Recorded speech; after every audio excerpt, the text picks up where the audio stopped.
welcome to the Horror Hangout podcast where film fans watch the best and worst horror movies of all time and talk about them.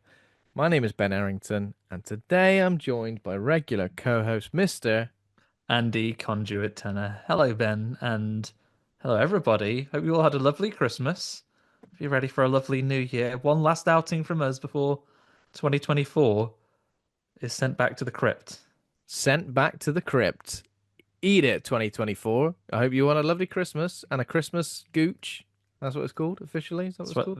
this area of time we're in right now. Not for long though. New Year's Eve tomorrow at time of I, f- recording. I feel like this time of the year, like you know how every Christmas everyone has the same conversations. Is Die Hard a Christmas film? All that stuff, which we've heard 100 times.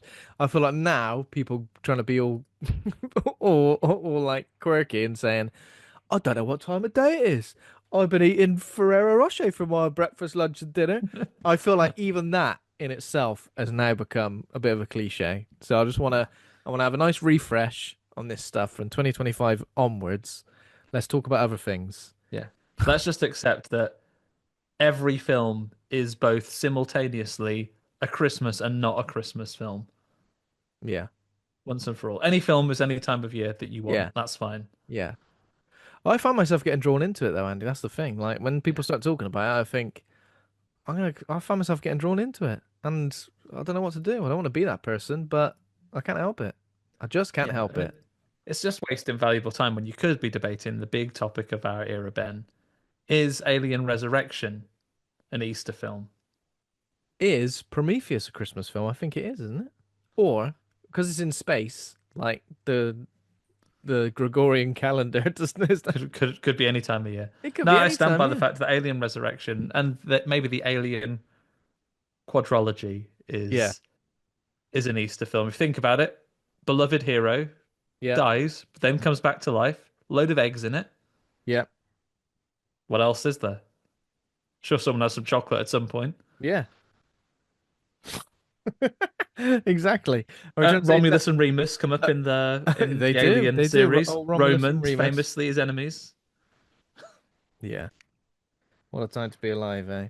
Yeah, But yeah, but we're this. ready. We've had quite a year of it, haven't we, Ben? Oh yeah, we've it's been a great year, and I feel like I've seen a lot of horror films. Most years I feel like I've seen a lot, but this year I was looking at a lot of people's, top tens of the year and favorite horror movies of the year and all the lists. I feel like most films I've seen are mentioned. There's a couple that I missed out on, but for the most part, I think I've done pretty well. Going to a few festivals has helped, obviously, but yeah, I think there's been a good bit of debate and challenge. I know maybe we'll try and pull some up as we go through, but when you put out that we were recording our end of year episode across the various platforms, we got a few comments. And what I've been really interested to see that some people's top picks for the year have been on some people's disappointment lists, yeah. and vice There's a bit of versa. that. I think it's been a real year for some real divisive choices. Um, and then I think we were talking just before we started recording. I feel like this year the top of our lists might be quite similar, but the bottom, I have no idea. Hmm. I couldn't, you could bet me anything, and I don't think I'd be able to pick what the back half of your list would be Hmm. because it could Yeah. be any number of films. When I was shortlisting just to see what I was going to put into the letterbox list and drag up and down to finalize my top, because I have to visualize it then, right? You know how it is. It's like only when you're dragging it up and down on that list, it's like, oh, is this higher that, is this movie that I rated 4 stars better than this movie that I rated 4 stars? Right? You could pick 10. Hmm. What's that list looking like? I had to shortlist about 30 movies Yeah. to Oh, you decide did? where they were going to sit on there. Wow. Impressive. Yeah, there's been a lot. There's been a lot of stuff. Loads of new releases popped up in the quiz last week as well, Andy. That was enjoyable. Releases of films that we saw at Fright Fest as well. Sometimes I feel like, oh, does that give me a slight advantage? But at the same time, I think there's a Fright Fest question for every group of questions, isn't there? Yeah, I So tried to mix it up a little bit. And I think of those ones, we know that Liz was at Fright Fest. We know that Ash yeah, is super in and tune with what's going on in the world of horror. And we know that Luke Condor, well, he's a wild is card. I is feel an like authority, he knows. he does know. How did you feel about him donning the Christmas hat immediately as he won? I feel like he was well prepared for it, obviously, and he earned it. He earned it with his He astute sure did. gambling. He sure did. What a true hero. Um, okay. So before we get into our top 10 list, so essentially how we're going to do it is exactly the same as we did it last year. So we've got some honorable mentions and disappointments, and then we'll kind of like discuss our favorite films of the year, counting down from 10 to 1, but breaking it up with some other categories: best horror TV, best horror and other media, missed out on, looking forward to, etc., etc., as we count down to 1. The first mention of a film will not be discussed until the highest mention of the Yeah, if film is someone else has discussed. got it on the list, we'll save it until it Yeah. gets to the its peak position, so we can make sure we can approach these things with optimum enthusiasm. Yes, yes, yes, exactly. Um, yeah, so I guess before we get into that, we've got some horror news. And because we were kind of like skipped out on the horror news last week, because we wanted to get straight into the quiz, there are a couple of Bumper things that have news. been released. Uh, Lee Cronin, director of Evil Dead Rise, is going to be directing a horror movie called The Mummy. Did you hear about this? Is I did. this an adaptation of? I mean, I'm guessing because it's Blumhouse and Atomic Monster, it's going to be an adaptation of the classic Mummy in a way that because Wolfman is Blumhouse, Atomic Monster, right? Yeah, Yeah. yeah. So I guess like the Universal Dark Universe dropped is being picked up by Blumhouse. This isn't a remake of the 1998 movie The Mummy. Brendan Fraser classic, The Mummy. Brenda Fraser classic. It's not a remake of that because I don't think you could. Although I feel like you could continue those films. Obviously, you probably would have to recast. No offense, Brendan Fraser. Well, actually, maybe you wouldn't. Maybe not recast. Continue that, and there's a new hero in town, but Brendan Fraser's character still exists. What's his name? O'Connell? Something like Yeah. that. I was going to say Chris O'Connell, Chris O'Connell, Rosie but that O'Donnell. is a slightly wrong version of Chris O'Donnell. Yeah, exactly. Um, but yeah, so sorry, I got confused. Lee Cronin, he's directed, so obviously he's stepped away from the Evil Dead. Is the director of Infested is taking on the next Evil Dead movie, Evil Dead Burn, and Lee Cronin is going, give me a bit of the mummy. What could you possibly hope to see from a mummy movie that perhaps that Tom Cruise movie didn't give us? I would like to see maybe if we want to do something different, and it is really hard to top, so you shouldn't try and replicate the action adventure of the 1999 Brendan Fraser vehicle, The Mummy. Maybe something that's a little bit slower, maybe something that is a little bit more contained in its location, maybe something that is set in and around the tombs of Egypt, maybe have someone in the mummy's tomb and have it like a Yeah, really claustrophobic piece, maybe trying to stop the mummy getting getting out. out into the wider world, or maybe give it like a real murder mystery vibe and the Curse of the Mummy vibe, where you see Oh yeah, I people like raid the that. mummy's tomb and see those people involved being stalked by the curse one by one, Talos the Being Mummy stalked style, by the being stalked by the curse and having all of their bodily fluids slurped out removed by a from them, mummy. slurped off, not in a good way, in a No, very painful, horrible way. So you end up like a desiccated coconut man, yeah, all withered. all withered. By the way, last week when with the visual clue of withered, I knew what it was, Andy. Me and you were on the I same thought you page with would. that stuff. I can't say that I would have got that the rest of the rest of the clue, but yeah, still. Yeah, looking forward to that though. Let's see what happens. I'm glad when new directors are given sort of these big chances, but at the same time, I hope that they do well enough for them to still get a chance to make original movies as well. Even though Yeah. I know Evil Dead Rise was based on an existing franchise, but still, these directors deserve a chance to make their own films as well as these Yeah, big I mean ones. the thing with things like the Mummy as well, like it is such an ancient property. Obviously, not He's only ancient, is yeah, he even is the ancient, the old mummy. not only the written version should be public domain now, but also mummies are a real thing, so you don't need to be bound by the rules of this film that came out at a certain time. Like, take those creatures and do an original story with them. I think there's some great stuff you could do. Yeah, yeah, yeah, definitely. Um, okay, so other piece of news. There's a new Anaconda movie. I know we've mentioned it, but finally, I actually didn't think it was real until I saw this the other week, which was Jack Black and Paul Rudd talking about it, and a title card appearing, and the release date of the 25th of December, Christmas Day, 2025. Horror fans eating well. Nosferatu on Christmas Day this year for you US audiences. Next year, Anaconda. What on earth? How on earth has this happened? One, that's number one. Two, what the fuck? And three, Paul Rudd and Jack Black. I mean, is it just going to be A comedy? a comedy vehicle? I mean, it can't Yeah, I be, mean, can it? they're gonna do like Albert and Costello style when they meet like Frankenstein or a Dracula or the Mummy. They're gonna do like a comedy. I mean, I'll turn up for it and I'll absolutely watch it. But one thing I will say, especially as we are going into this very specific period of time when we're doing our annual recap of the films of the year, stop fucking putting stuff out on Christmas Day, will you, lads? Yeah. Because guess what? The cinemas aren't even open here, so it's going to be another one that's the next year for us. And then future Ben and Andy, if we really like this movie, are going to sit here, scratching our little noggins, going, oh, is this a 2025 film or is this actually a 2026 film? Or when does this count? Like, I feel you're in many ways shooting yourselves in the foot with it because you're so long between for consideration in the next year because a whole more year is going to happen before people start thinking of the films of a year, or you're at the very tail end of a year when it kind of disappears.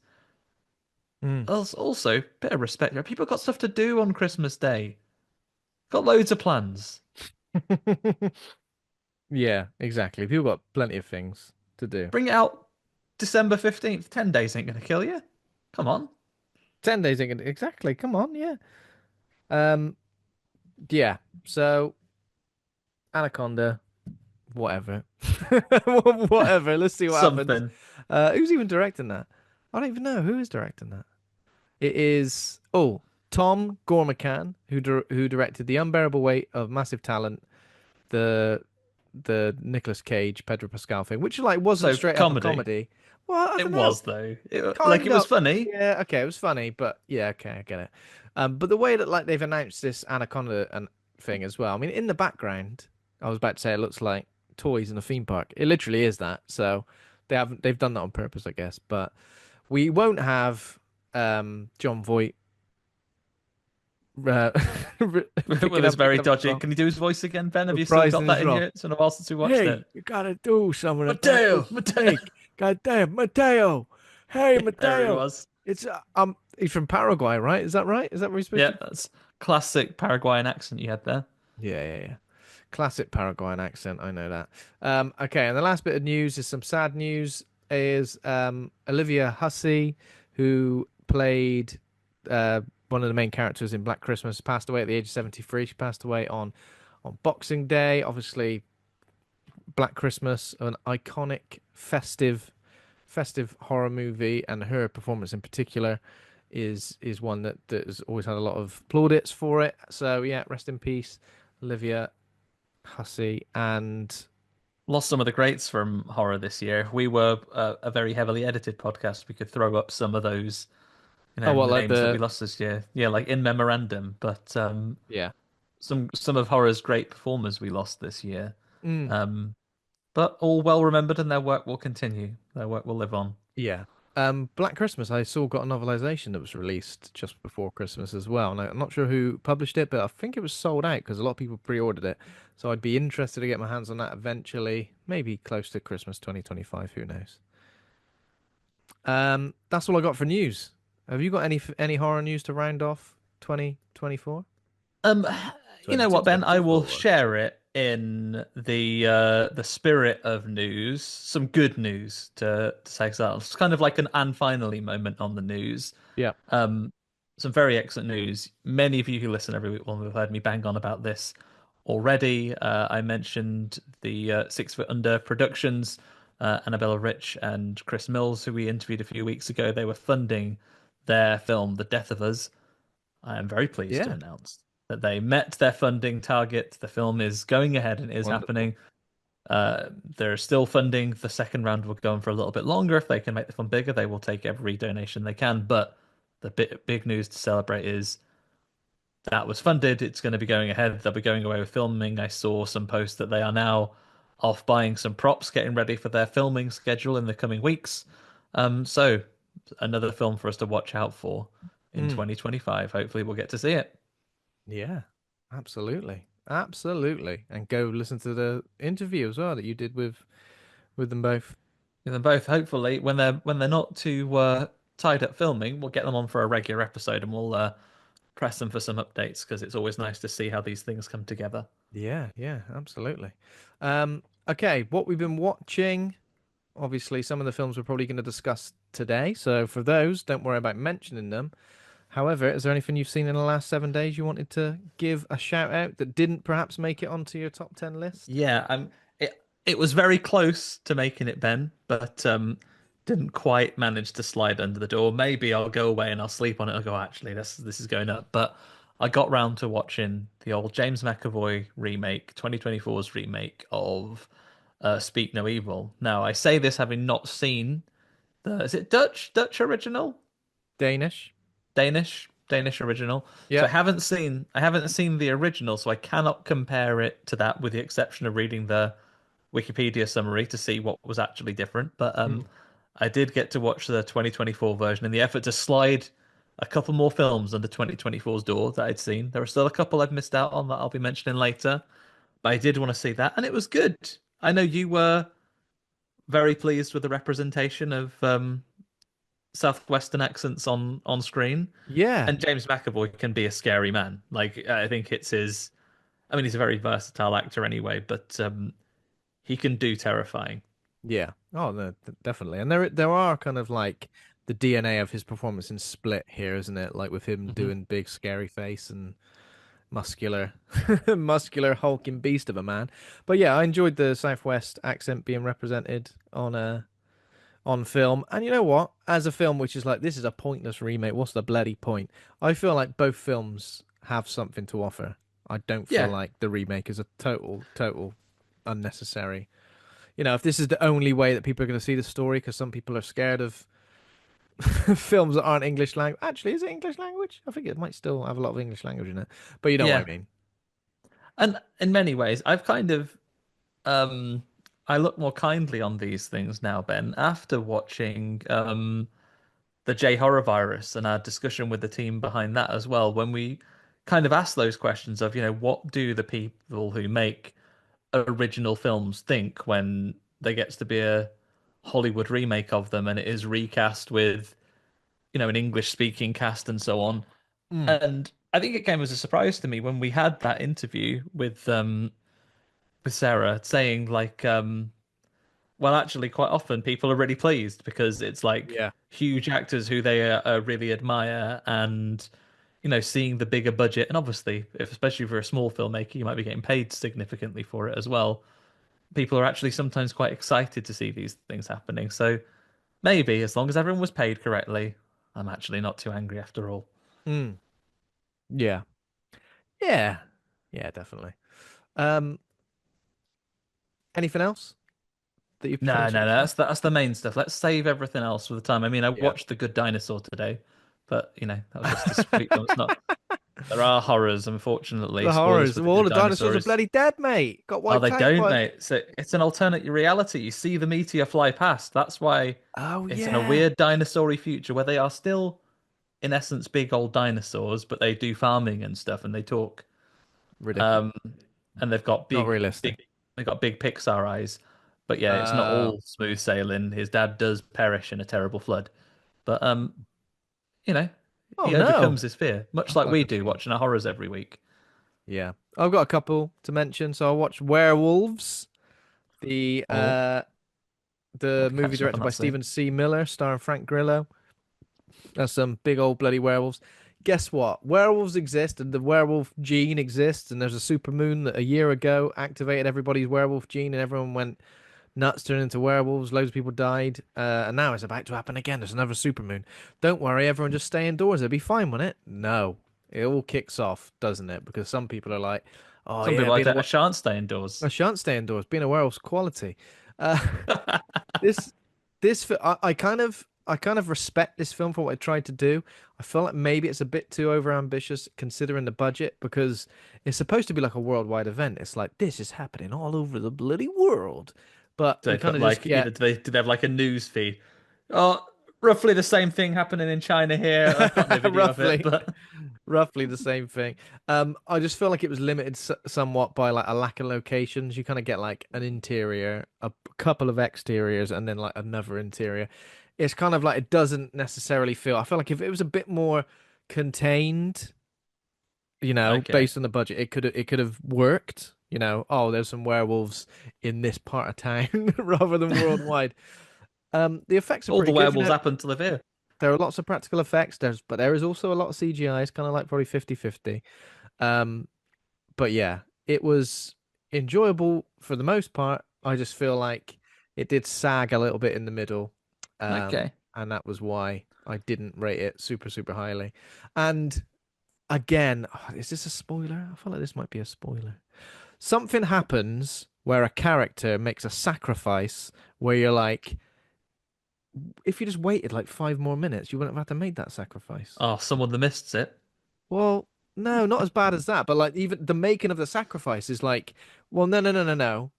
There's a countdown on here. You can just go somewhere quiet and survive. But no, they're gonna make a big sacrifice. A bit like um what's his name? Pa Kent in Man of Steel. Oh, Park Kent. Um, No, don't say. I know you're Superman, but Don't save me. Yeah, but I could do it in a split second, and everyone goes, he flew over there. I'll go, what, are you mad? Are you mad? you're stressed, mate. Just You're gaslight him. stressed. Or Yeah, use gaslight. Superman's power to kiss people and remove their memory. You No, can no, do no. that. Let him die based on that. So yeah, Let me get smashed by this telephone pole. yeah. A bit disappointed. I do like Frank Grillo. I think he's pretty good.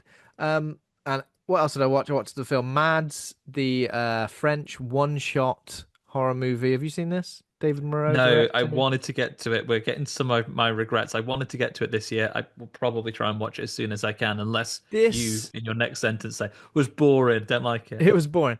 I mean, it's so impressive that this is a one-shot horror film. There are moments in it where you're like, I can't even begin to imagine the planning it went into this execution. Sure, there probably are things that have been done in post-production that make it look a certain way, but it's so impressive. Like again, another one that kind of sags in the middle. That feels a little bit like it's an unfair criticism based on like it's a bloody one shot. It's insane. I feel like when we start spending time with one character, I kind of feel like, well, why weren't we with this character from the start? Far more interesting. Um, Okay. and then when we are away, it's a very. I've seen people say it's like Wreck meets something like Climax because I think there's a little bit of It's quite experimental. Okay.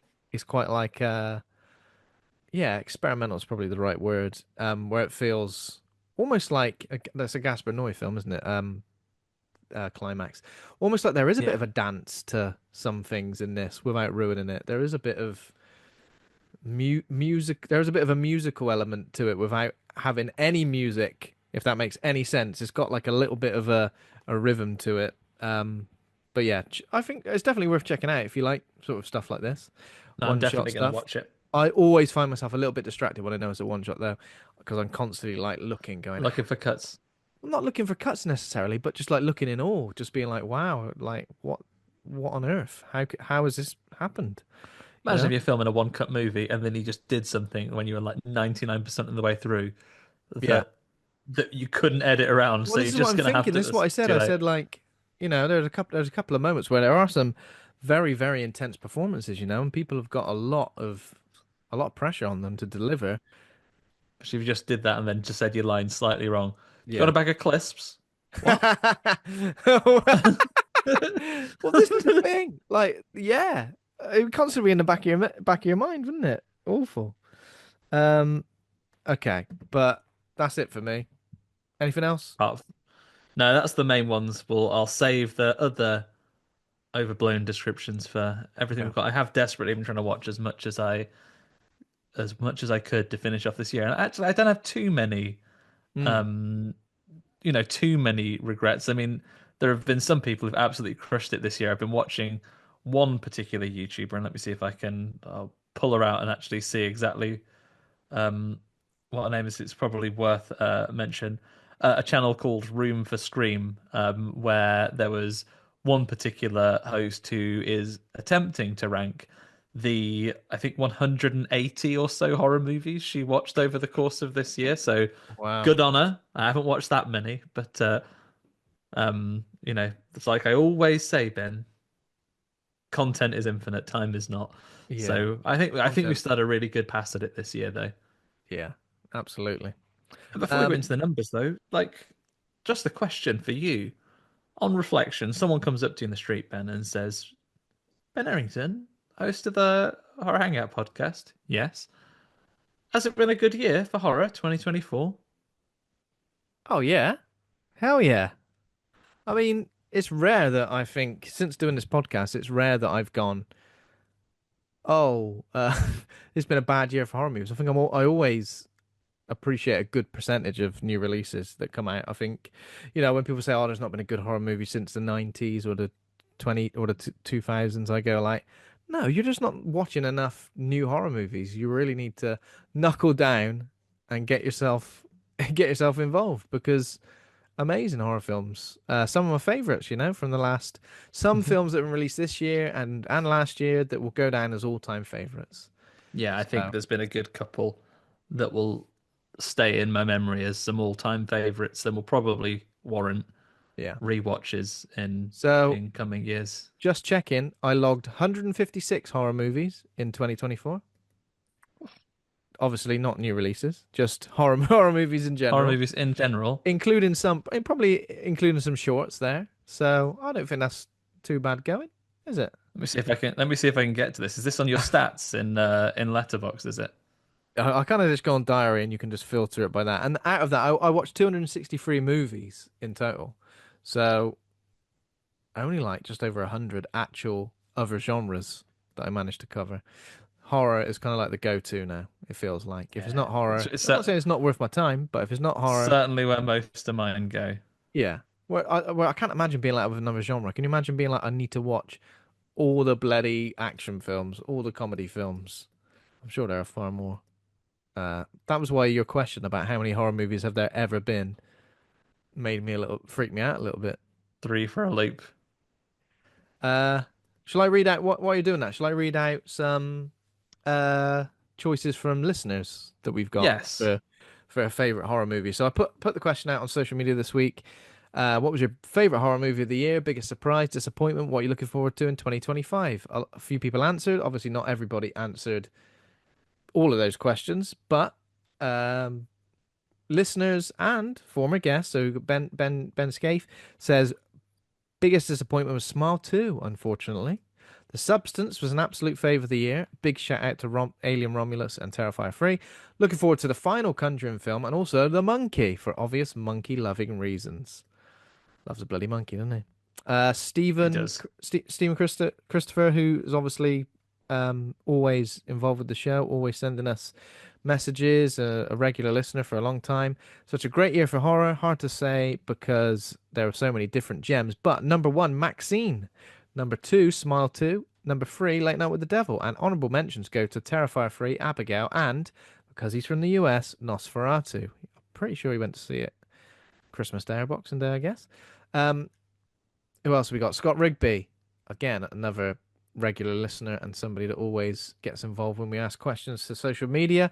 Favorite film, Maxine. Really enjoyed the neon 80s vibe and thought it completed the trilogy nicely. Biggest surprise, the TV show Sweet Pea. Bit of a niche pick. That Oh, is sweet pea. Need to check starring, that out. what's her name? Is it Ella Purnell from the Fallout TV show? I saw that advertised. Oh, yeah, I Biggest know which one he means now. Looks good. Yeah. Biggest disappointment, Long Legs. Maybe a controversial opinion, but it just didn't live up to the hype in the build-up, unfortunately. I think the marketing was very, very good, wasn't it? The We Love Horror podcast says The Substance is number one. Long Legs a close second. Biggest surprise, Smile 2. I enjoyed the fuck out of that movie, and I didn't think I would, considering I didn't care for the first film. I feel exactly the same. Biggest disappointment with Maxine. I wanted to love it so much, but it wasn't anywhere as good near to X and Pearl. Um, who else have we got? So this is what I was saying as well. Like, look at those things. So Smile 2 has been on one person's top, one person's Yeah. disappointment. Maxine, both sides of that as well. Neil Hansen, favorite, The Substance. Runner up, Strange Darling. Surprise, Immaculate. Runner up, Milk and Cereal. Disappointment, Oddity. Runner up, Long Legs. Um, and finally, Domnation says favorite, Strange Darling. Surprise, The Substance. Disappointment, Maxine. Looking forward to Nosferatu. I won't see it till 2025. Neither will we. Yeah, We haven't seen same it. as us. Merely, I think, in a couple of days, we've still got to wait. We're still hanging on in there. Not There we long to go go then. now. A lot of a lot of a lot of a lot of varied opinions there. A lot of different opinions. Yeah, there's been some great stuff, and apologies, I haven't. I was too busy counting the number of horror films I've watched this year, 135. How did you do that? Did you do it in Letterboxd as well? I just went down Letterboxd. I couldn't see an option that said count the stats, so I just filtered to horror and then just manually counted. Man, So I you may have fluffed what a one or man! two. What a hero! 135. 135. That will include shorts, Yeah. but that's not so bad. That's not, and that's like you say, that's everything this year, not not just films that were released this year, but I think we made a good fist of that. We Yeah, and sure apologies did. if you replied and we didn't get to read those out. But you know, even if you listen after this has come out, add your list in there. I'd be really interested to see. And if we get any in the next couple of weeks, maybe we'll add them in there, especially the ones you're looking forward to for the year. It will help us decide what films we definitely need to make sure that we cover. Mm, yeah, definitely. Okay then. So let's get into it. So we tend to start with honorable mentions. Shall we just do like one each and then maybe because Yeah, some of these films might appear in the main list. So let's not go into them too yeah. The much. Let's honorable just mentions, that doesn't allow us to be indecisive and say actually we're allowed 11. We're yeah. just allowed to mention them by So name and describe where they are. I've got five. Go on. So honorable mentions. Am I doing them all?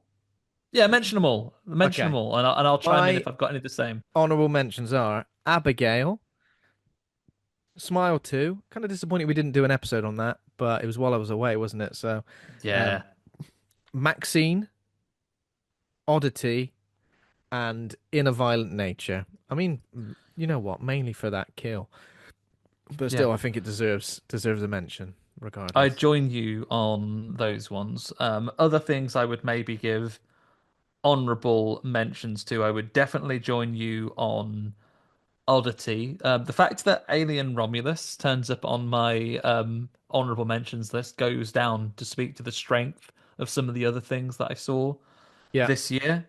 Um, Other honorable mention I would give, I will maybe shout out something we saw at festivals.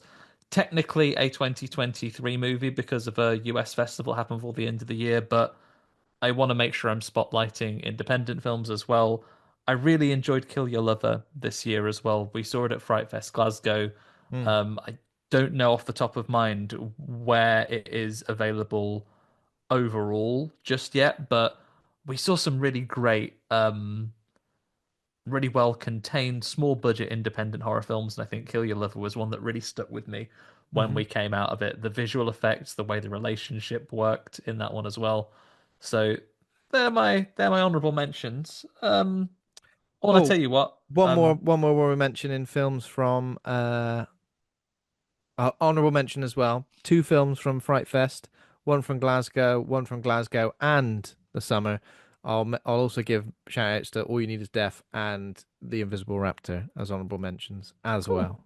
And then I'm just gonna slide one more just under the Slide it. closing gate, Indiana Jones hat style.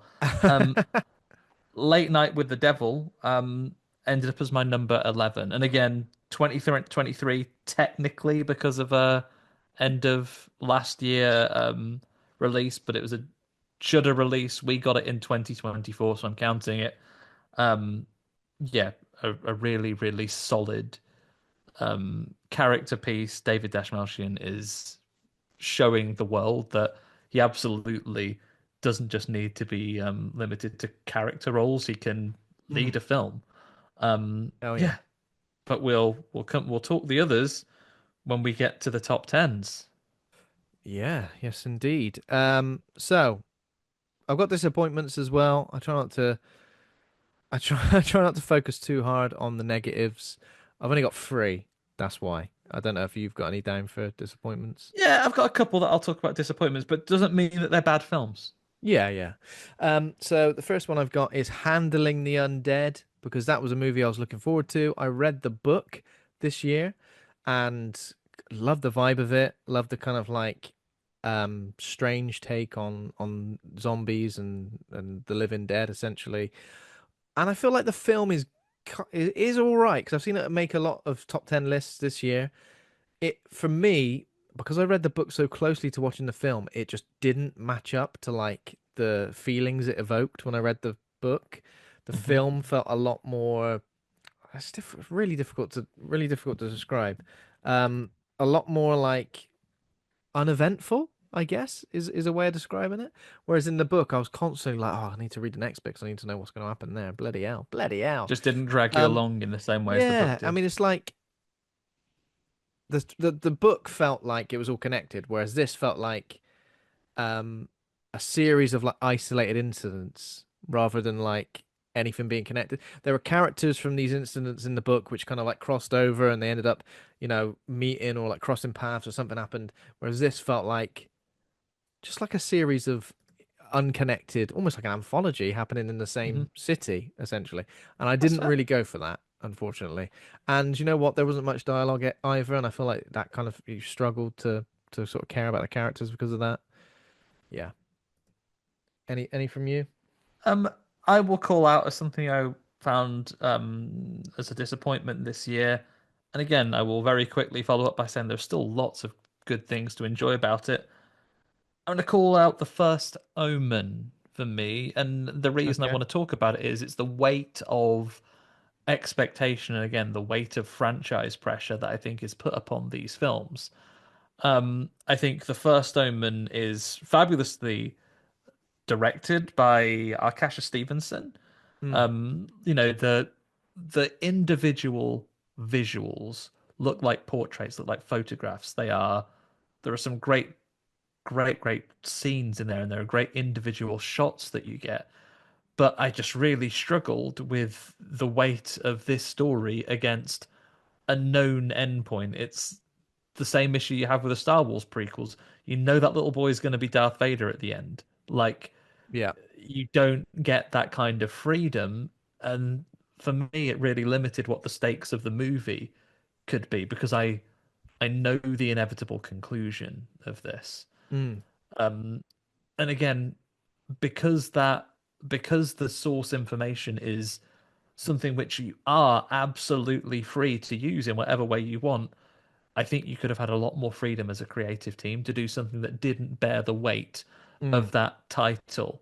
Um, so I found I found actually the IP and the franchise it was attached to was a limiting factor rather than something that got me excited to see what was a beautifully made film. So it's Mm. disappointing in the constraints that they were put into rather than any part of the film that was actually made, if that makes sense. Yeah, yeah, that makes sense. It's in my top 10 list, so Yeah. I can Talk add my about it more 2 cents later. in a moment. Um, I've included Trap as well because, like, I don't know, the the concept of Trap, M. Night Shyamalan's last film, kind of was quite fascinating. I think all of the marketing surrounding it was pretty good as well. I was interested to see what it would do. Really weird film, you know. By the time we leave the concert, I feel like all my interest for it was completely zapped out of me. And you know, that was about what, 2/3 of the way through, maybe Yeah. that. Yeah. So a weird film, and another one where I'm like, what in this film makes it I mean, it's a horror movie simply because it's got M. Night Shyamalan's name attached to it, and there's like a killer of sorts. Hmm. But I feel like, it's really dumbed down, dulled down. It's just, I don't know. Yeah, I just didn't Yeah. vibe with it. For Come on, something that, should we go and dress up onto this stage? No, Dad. Stop for, asking. for something, for example, a film where like a pop star and original music is involved, like, And she's can't a believe detective, that Ben. we've Don't got sell us short. two. Yeah, yeah. Can't believe that we got two films that tackled that and one that did it really, really well, what it means to be an artist, um, And then the other one, it just said, "Oh, look at all these new songs. Look at all these lovely songs she's doing. I'm spending too much time watching this concert I don't want to watch. That I've not paid for. Come on, move on." The Sky Riley story is far, far more interesting than the story of Lady Raven. So for that, Trap was a disappointment for me. What do you say based on the productions that you've seen, assuming that they were both doing well at the end of their films? If they were on a joint tour, who would be the support and who would be the headliner? I mean, Sky Riley would be the headline. Sky Riley is like a star, you know? She's got the stage presence. She's got the I think her music was a lot better. She's just got it all going on. Lady Raven, up and coming, sure, but there's a ceiling to her career. Supporting Sky Riley might be as far as it goes. Sorry about The Music that. Man has spoken. Sorry about that. The music man has spoken. Well, I'm not an expert in the field of pop. I'm not an expert in any field of music, but still. Um, any other disappointments for you? You know what? I'll call out one more and strap in for controversy, Ben. Okay, Um, Long legs. okay, okay. I will say no more if it's in your. I will say no more if it's It in your is in top my 10. top 10. How long were his legs anyway? Yeah, yeah. Disappointment. Legs not long enough. No, the only thing I'll say about it because I don't want to water down the enthusiasm when you talked about what you liked about it. For me, I think we were sold from the marketing and the trailers that we had like a Zodiac style mystery to solve, and we are going to Yeah. be part of the thing. And again, with my disappointment, I'm not talking about any films that I thought were dog shit. 'Cause I'm not going to spend any time talking. I ain't going to spend any more time on it. But with with Longlegs, something I think had lots of really great things going for it. Hmm. Amazing performances. I think Nicolas Cage, to make someone so recognizable disappear into a role is a very great achievement. Yeah. But the police procedural element of it, I felt was a bit lacking. I felt we were, for the Yeah. pacing of the film, that was just taken out of our hands. And it was, you know, if you enjoy a detective story and you want to be involved and you want to get that timing just right where you can work it out at the same time, or if you were to watch all the clues, you could even work it out before Yeah. the people going through the actual story. But I feel like in this case, the evidence was just presented to us, and they're like, "Oh, I solved that off camera. Actually, yeah, I've worked it Yeah. out. Here we are I've just at the next place, ready for the story to move on. I've just solved the mystery." I've just gone into Mind Palace and I've just Yeah, managed I've to just I had a little lie down with all these clues on the floor. I've worked it out, Little yeah. President Bill Clinton looking down over me from his portrait there. Woke up and I'd solved it actually. So here's the clues written out in English now. It says, "I will be at house number 123, Obvious Street, signed Longlegs." Just go and get him. Yeah. I'll be at this bus stop on Wednesday morning. Um, Bloody hell. also Chekhov's mom. But apart from that, then Chekhov's mum, yeah. um, but yeah, like I say, really well made. But my disappointment is the detective story in that film. I felt was taken away from us. I felt it was teased, a little hook, and then just snatched away, and we never got to taste it and join in ourselves. We never got a little worm. Yeah, exactly. Um, the last one for me is Azrael, and the reason being is that like a Samara Weaving led post-apocalyptic movie with no dialogue, and I watched the trailer and it looked banging, and I was like, I'm well up for this. But yeah, I just find it just a bit boring. Just a bit boring. Just didn't really get going for me. Felt like a bit obvious in terms of like the way the protagonists ended up being. I think like we'd seen it all before. It was very much like what are they called from The Last of Us. But yeah, it just felt a bit obvious. You know when a film is like the perfect example of this is I watched the movie Red One the other week. And I'm not The comparing Welsh Azrael. Christmas vehicle. I'm not comparing Azrael to Red One in any way. But what I will say is the similarities it has to that is that it feels like it rips off like 10 other things at the same time and does none of it well, if that Okay. makes sense. So it's Yeah. like, okay, I've seen this before in that, I've seen that before in this, and I get it, but there's nothing like really, really unique that Nothing really makes it. grabbing you about it. And I know that there's, oh yeah, there's no dialogue or whatever, but like that's kind of feels like okay, but we've seen that in A Quiet Place. People gotta be bloody quiet. They can't say anything. In this one, they don't say anything for whatever reason. But yeah, just Samara Weaving covered in blood. We kind of think, you know what we're gonna get with that. It's gonna be great. But yeah, overall, I was disappointed. It was one of the ones I was really looking forward to at Fright Fest, and yeah, Yeah, I just tell you didn't what, Ben, work if out for me. now I've begun this string of not negativity, disappointments. Yeah. I'll include one of my honourable mentions. In fact, the reasons it wasn't higher. Alien Romulus was my 13th pick of the Hmm. year. Okay. So enough to get an honourable mention, absolutely. But there are elements of that I was disappointed. There was so much that there was to enjoy about that movie, but there were just some things that did take me out of it, and some of them were the the way that the CG was implemented with the resurrection of an actor who's passed away, and just Yeah. how intrusive that felt for so much of them. And we talked about it on the full episode of it. We know his family were fine with it. You know that by all accounts, he himself would have been excited by it. You loved it. But yeah, apparently he was well into it. So I What was don't his need name to. again? Not the actor. I know the actor's name, but what was the name of the character? His name's Rook, which Rook. Yeah, doesn't because that was work because he was Ash in that one. He should have been another tree because it's Bishop that's another chess piece. Um, bloody that hell. it's not that I've got my getting my hair off about though. It is the yeah. I think that when something isn't quite right, and the way the mouth and the chin worked on that one, just have him as a voice, or just have him like slightly off camera or in Yeah, shadow. Don't have his face front and center on a bit massive cinema unnecessary, wasn't it? screen for a Was it third of the movie. a bit like when we got what's his name? Um Henry Cavill having his mustache Yeah, mustache CGI'd off in what was it? Justice League? It yeah, was it's Justice League, right? the Snyder cut of Justice League. Jesus. Very Yeah, weird. Look like like top lip made of plasticine. That's what it looked like. yeah, just be a little bit gentler with the touch of those things. If you're gonna do it, fine, Yeah.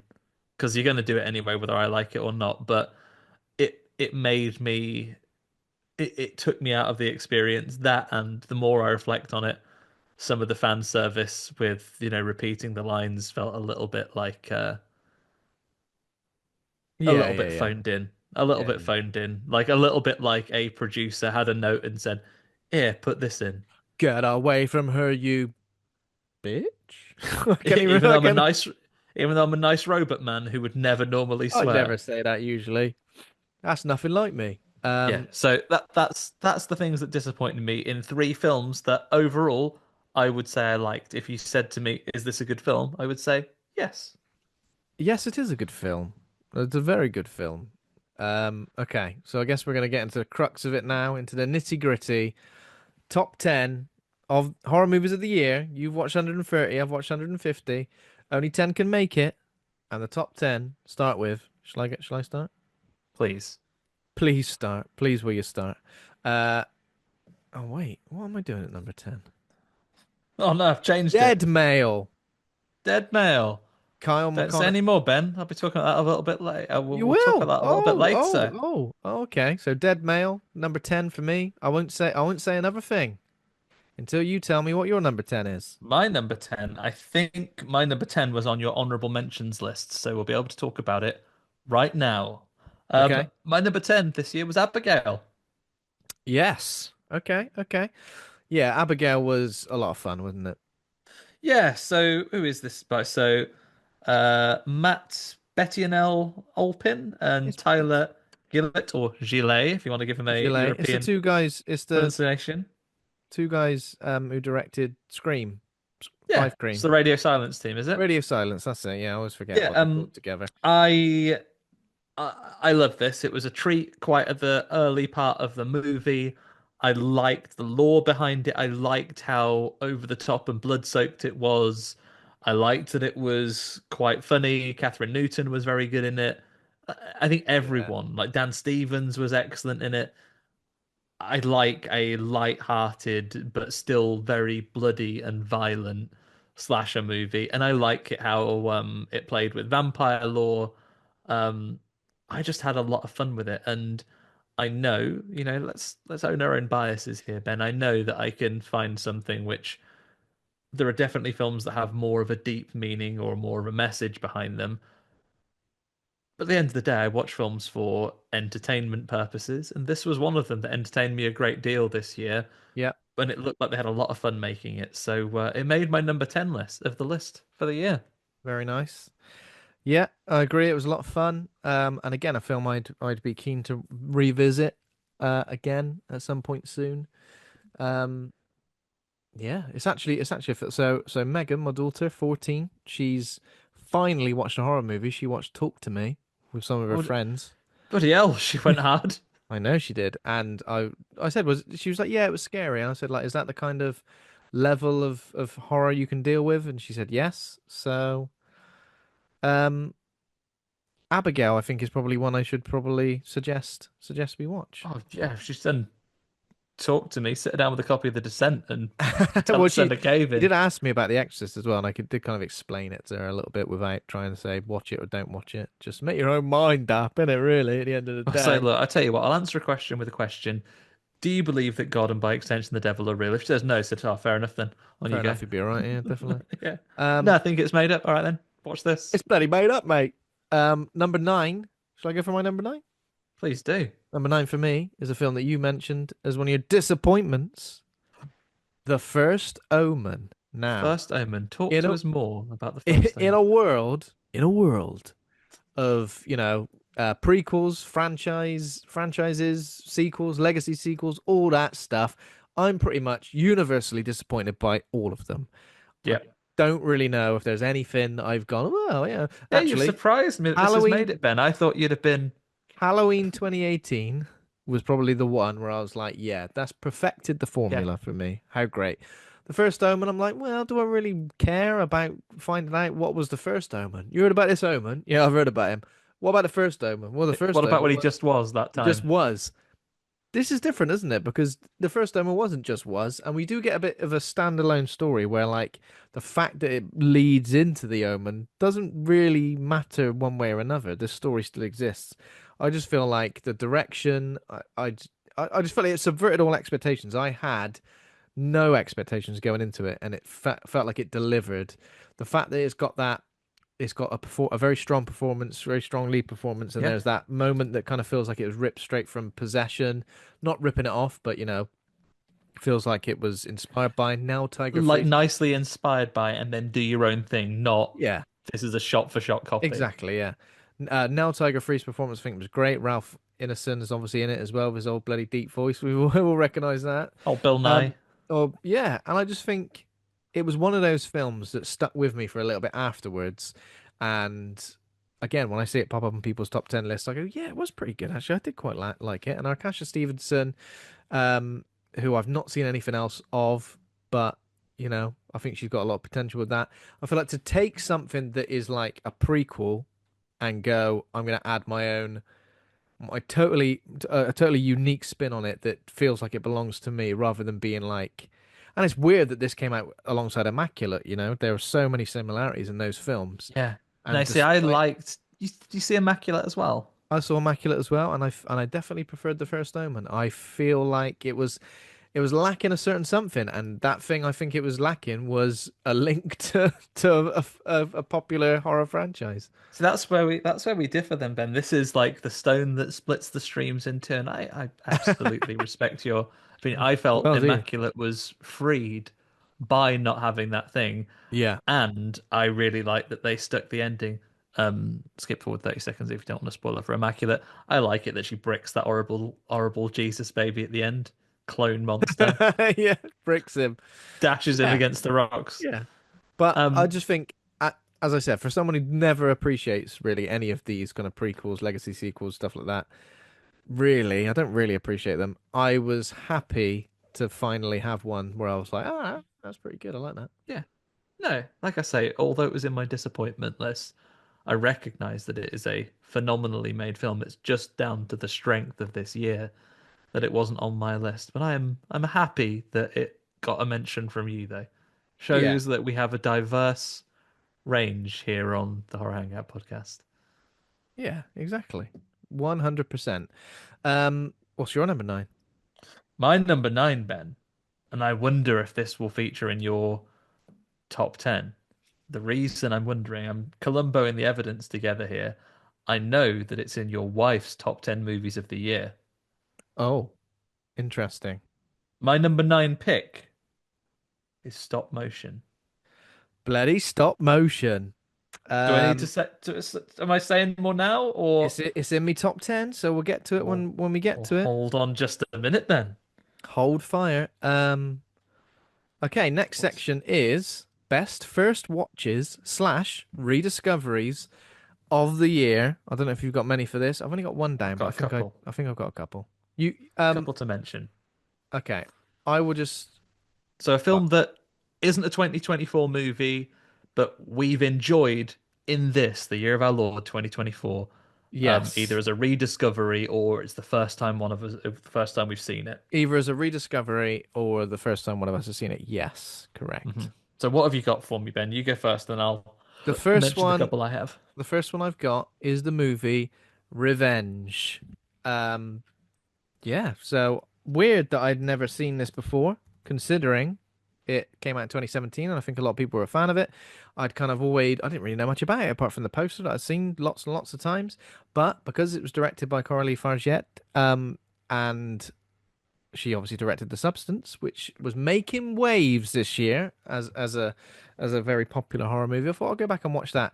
And you know what? Bloody hell, Revenge is intense. Revenge is incredibly intense. A rape revenge action thriller film. Um, Unbelievable performance by Matilda Lutz in the sort of titular in the main role because she's like almost unrecognizable to how she starts the film and how she looks at the film on the end. There are some really like wince-inducing moments as well, and I don't just mean based on the sexual assault or anything like that. Like it is a very physical movie. There, it's just one of those films where a bit like Wolf Creek, I think, where you don't know if you quite expect it to be as intense as it is, and then it is, and it is kind of got that sun-drenched sort of Americana vibe to it as well. And yeah, I highly recommend it. It was a film I really enjoyed. And again, surprised that I hadn't got around to it before that.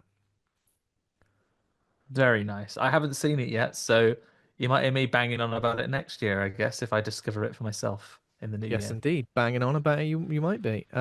Anything else? Well, what do I mean? We've Um, only just started. We've only just started this. just start Anything this else, list. mate? Do you Wrap want it to up, will round you? robin it? Shall I do one for you?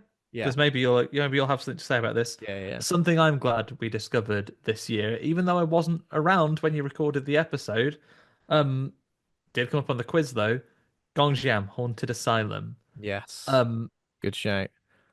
I think the fine folks in Korea horror cinema, um, they're nailing found footage with this movie. It's such a well-made found footage movie, Mm. and genuinely, and I watched this. I rented it from rented it from Bezos and was watching it with my headphones on, on a laptop screen late at night. Genuinely terrifying when their eyes go all dark and they like whispering those like incantations at them. It's horrible. It's horrible. It's really genuinely a frightening movie. Yeah. I'll double that then. I'll add that to my list of favorite new discoveries then because I definitely enjoyed it and I didn't think of it. Yeah. Um, I'll add, and in addition to that, I've just thought of another one. I'll add Dolls to that because I think that was Dolls. a because I think that was a good time, and obviously Dolls was a you blast. wanted to get it on the show for a while. I feel like discussing it with you and John Mr. John Crinnan, Crennan. yeah, Mr. Yeah. John Crinnan was just as fun as watching it. So the 1987 Stuart Gordon movie Dolls, absolutely ridiculous in the best possible way. But yeah, I really enjoyed it, and I Thing think I it's love like about Dolls is that sometimes the magic people that make dolls that kill people aren't really that bad. They're kind of the goodies. kind of the goodies, yeah. I loved it though. It was great, and I'd like to do some more Stuart Gordon on Absolutely. the show. Things that we haven't done, Stuart Gordon. I don't think we have. Oh wait, Dagon is probably a good film to do. I watched that this year as well. I think that's Yeah, I'd like to do Dagon. a great idea to do that. Castle Freak would be a great idea to do as Cast well. Freak and the remake. We haven't done a double episode for a while. Castle Freak in the remake could be good. Yeah. Uh, yeah. Let's. So we've done Reanimator, done From Beyond. We haven't done what they did a bloody Body Snatchers remake, didn't they? What's that? Yeah. Yeah, more Um. Stuart Gordon in 2025. Write that down on the things we want to manifest for the new year. Yes. Yes. Yes. More Yes. Stuart Gordon. Uh. Anything else from you? I've got another two for you. Okay. So other things I would recommend for the year. Society. You went on Yep. this episode. I watched Society for the first time after we'd heard. I think it was last year's Fright Fest when the documentary was about it, and Oh yeah. Yeah. Yeah. Yeah. Errol was going to come and join us for an episode. He'd recommended Society as one of his favorite horror movies, so it was the first time I'd watched it. And in this, the year 2024, when full-on class warfare looms ever closer, I feel it's an incredibly poignant movie, and it really goes some places with how weird and surreal it is. And I loved it. I loved every second of it. I thought it was a brilliant movie. Yeah. Did we get your thoughts between episodes, Ben? What were your? Yeah. I quite Because I like know you managed Society. to watch it, but I think you couldn't make it at the last minute, right? Yeah. I think Society was great. I think the body horror stuff is like one some of the best we've ever seen. I think in movies, and it's good to see how though a film like that has influenced various films as well, like Sliver.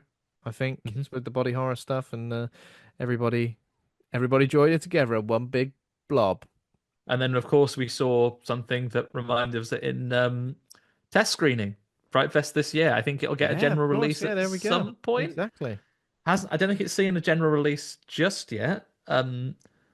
Yeah, I don't think it Maybe unless has. it's gone straight to being on VOD. I'll try and look it up in a Yeah. minute, maybe. But test screening, very big Society energy. I think they Mm. would play very nicely as a double bill. Yeah, absolutely. Um, okay, so top 10 again, going back Oh, eight sorry, to set. my last one, Ben. Oh, I'll you got mention another one. very Sorry, quickly. sorry. My final one was I returned to the wider Return of the Living Dead franchise Oh, this year. yes. Having really enjoyed our episode on number one, I watched two, and especially Return of the Living Dead 3, which I think I've said it live and I'll say it again. Um, the second sequel to a pseudo parody zombie movie Yeah. has no business having this much emotional weight behind it. I really liked it. I mean, we've got to do some sequels that we definitely have to do this year. Friday the 13th, part Part 3, three, yeah, John is keen to join us again for that one. Nightmare John on Elm Lees. Street 4, Yeah, Return of the Living Dead part 2, I think. Good yeah, idea. I'd like to do some Exorcist sequels as well. Exorcist 2, The Heretic, and Exorcist 3, I think, is yeah. more Might well do some more renowned. franchises this year, so knocking them off. Start bloody knocking them off, mate. Yeah, exactly. Okay, so back to the top 10 list. 8 to 7. Number 8 for me is Late Night with the Devil. Oh, tell me more, Have you said that Ben. Tell already? me You more. said that already? It was my honorable mention. Yeah, It was yeah, ranked yeah, yeah, 11 on yeah, my yeah, list. yeah. When I first watched this, I was like, that's probably my favorite film of the year, without a doubt. I don't think it stayed with me perhaps as long as some other new releases have, but I did really appreciate it for what it brought to the table. I know there was a little bit of discourse surrounding some use of AI in some of the title sequences, which is a shame, you know. I can Mhm. understand why people would be disappointed by that, and I'm pretty disappointed now. Now I sort of look back at it, but I think that lead performance, David Dasmalchian, was very, very good. Um, I just feel like aesthetically it was great. The tone was like kind of all over the place, but in a good way. And I think watching it in a cinema that was pretty busy, it was a very reactive cinema. And you know, it's a bit like Ghostwatch as well. You know, it feels like Ghostwatch, but like an American version of Ghostwatch. And yeah, I think it was very fun, and I feel like the effects that were very like analog, I guess you could say, is that a good Yeah, description of the effects? Analog, yeah, for um, sure. were really good and really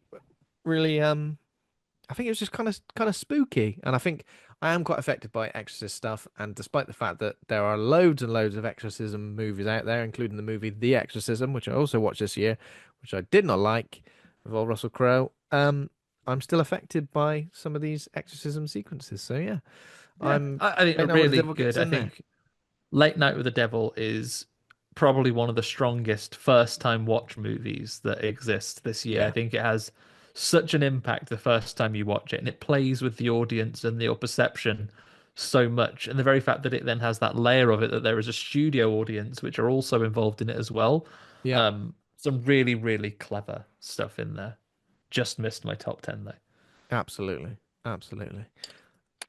Number 8 for you? Um, the next one I have for you is Infested. You know I love a French horror movie, Ben. Oh yeah, not bloody infested. Yeah, Infested of all things. So obviously the director Sebastian Vaniek is now going on to direct the next Evil Dead movie, Evil Dead Burn, and I can't wait to see what he does with it because what he does here with a really modest budget, you know, the very It's later fact on my that list, by the way. oh, is it? It Oh, is. sorry, Ben, I should have asked earlier. In that It's case, fine. It's I will fine. say I will say no more. We'll come I back just to don't it. want. I don't want you to deliver a whole, No, a I whole, will. a I whole will piece come. We'll about it, come and then. back to it. I told you what, Ben. Told you there's going to be surprises this year. I didn't know that Infested was going to make your top 10. Well, I was literally confused because it was listed as a 2023 film on Letterboxd, but then I went and had a look, and it got the Shudder release sort of April time, didn't it? So, Yeah, yeah. um, I think maybe a local release in France, maybe. number 7 for me is Cuckoo. Do I say Please anything else? continue. Didn't make my top 10. Carry on. There we go. Can't believe that Cuckoo, your little drawing clue from last week's Last episode, week. I got it straight away, mate. I don't want to be showing off. I got it straight away. I was like, that Did you get it from the sunglasses? woman in the coat. I got it from the recorder flute situation. Yeah, This is a properly weird film, and I'm kind of surprised it hasn't had more of an impact because I think Hunter Schafer's performance is great. The supporting cast are great. I feel like the location of the movie, like in the German Alps, is weird. Like, I'm not entirely convinced by the threat and like what this thing is and like the true horror, the true nature of the horror in the movie. I'm not entirely convinced by it, but I tell you what I am. I am confused by it, and I think that is hmm often the scariest thing. So it affected me greatly. Tillman Singer, the director, I think did really well with everything.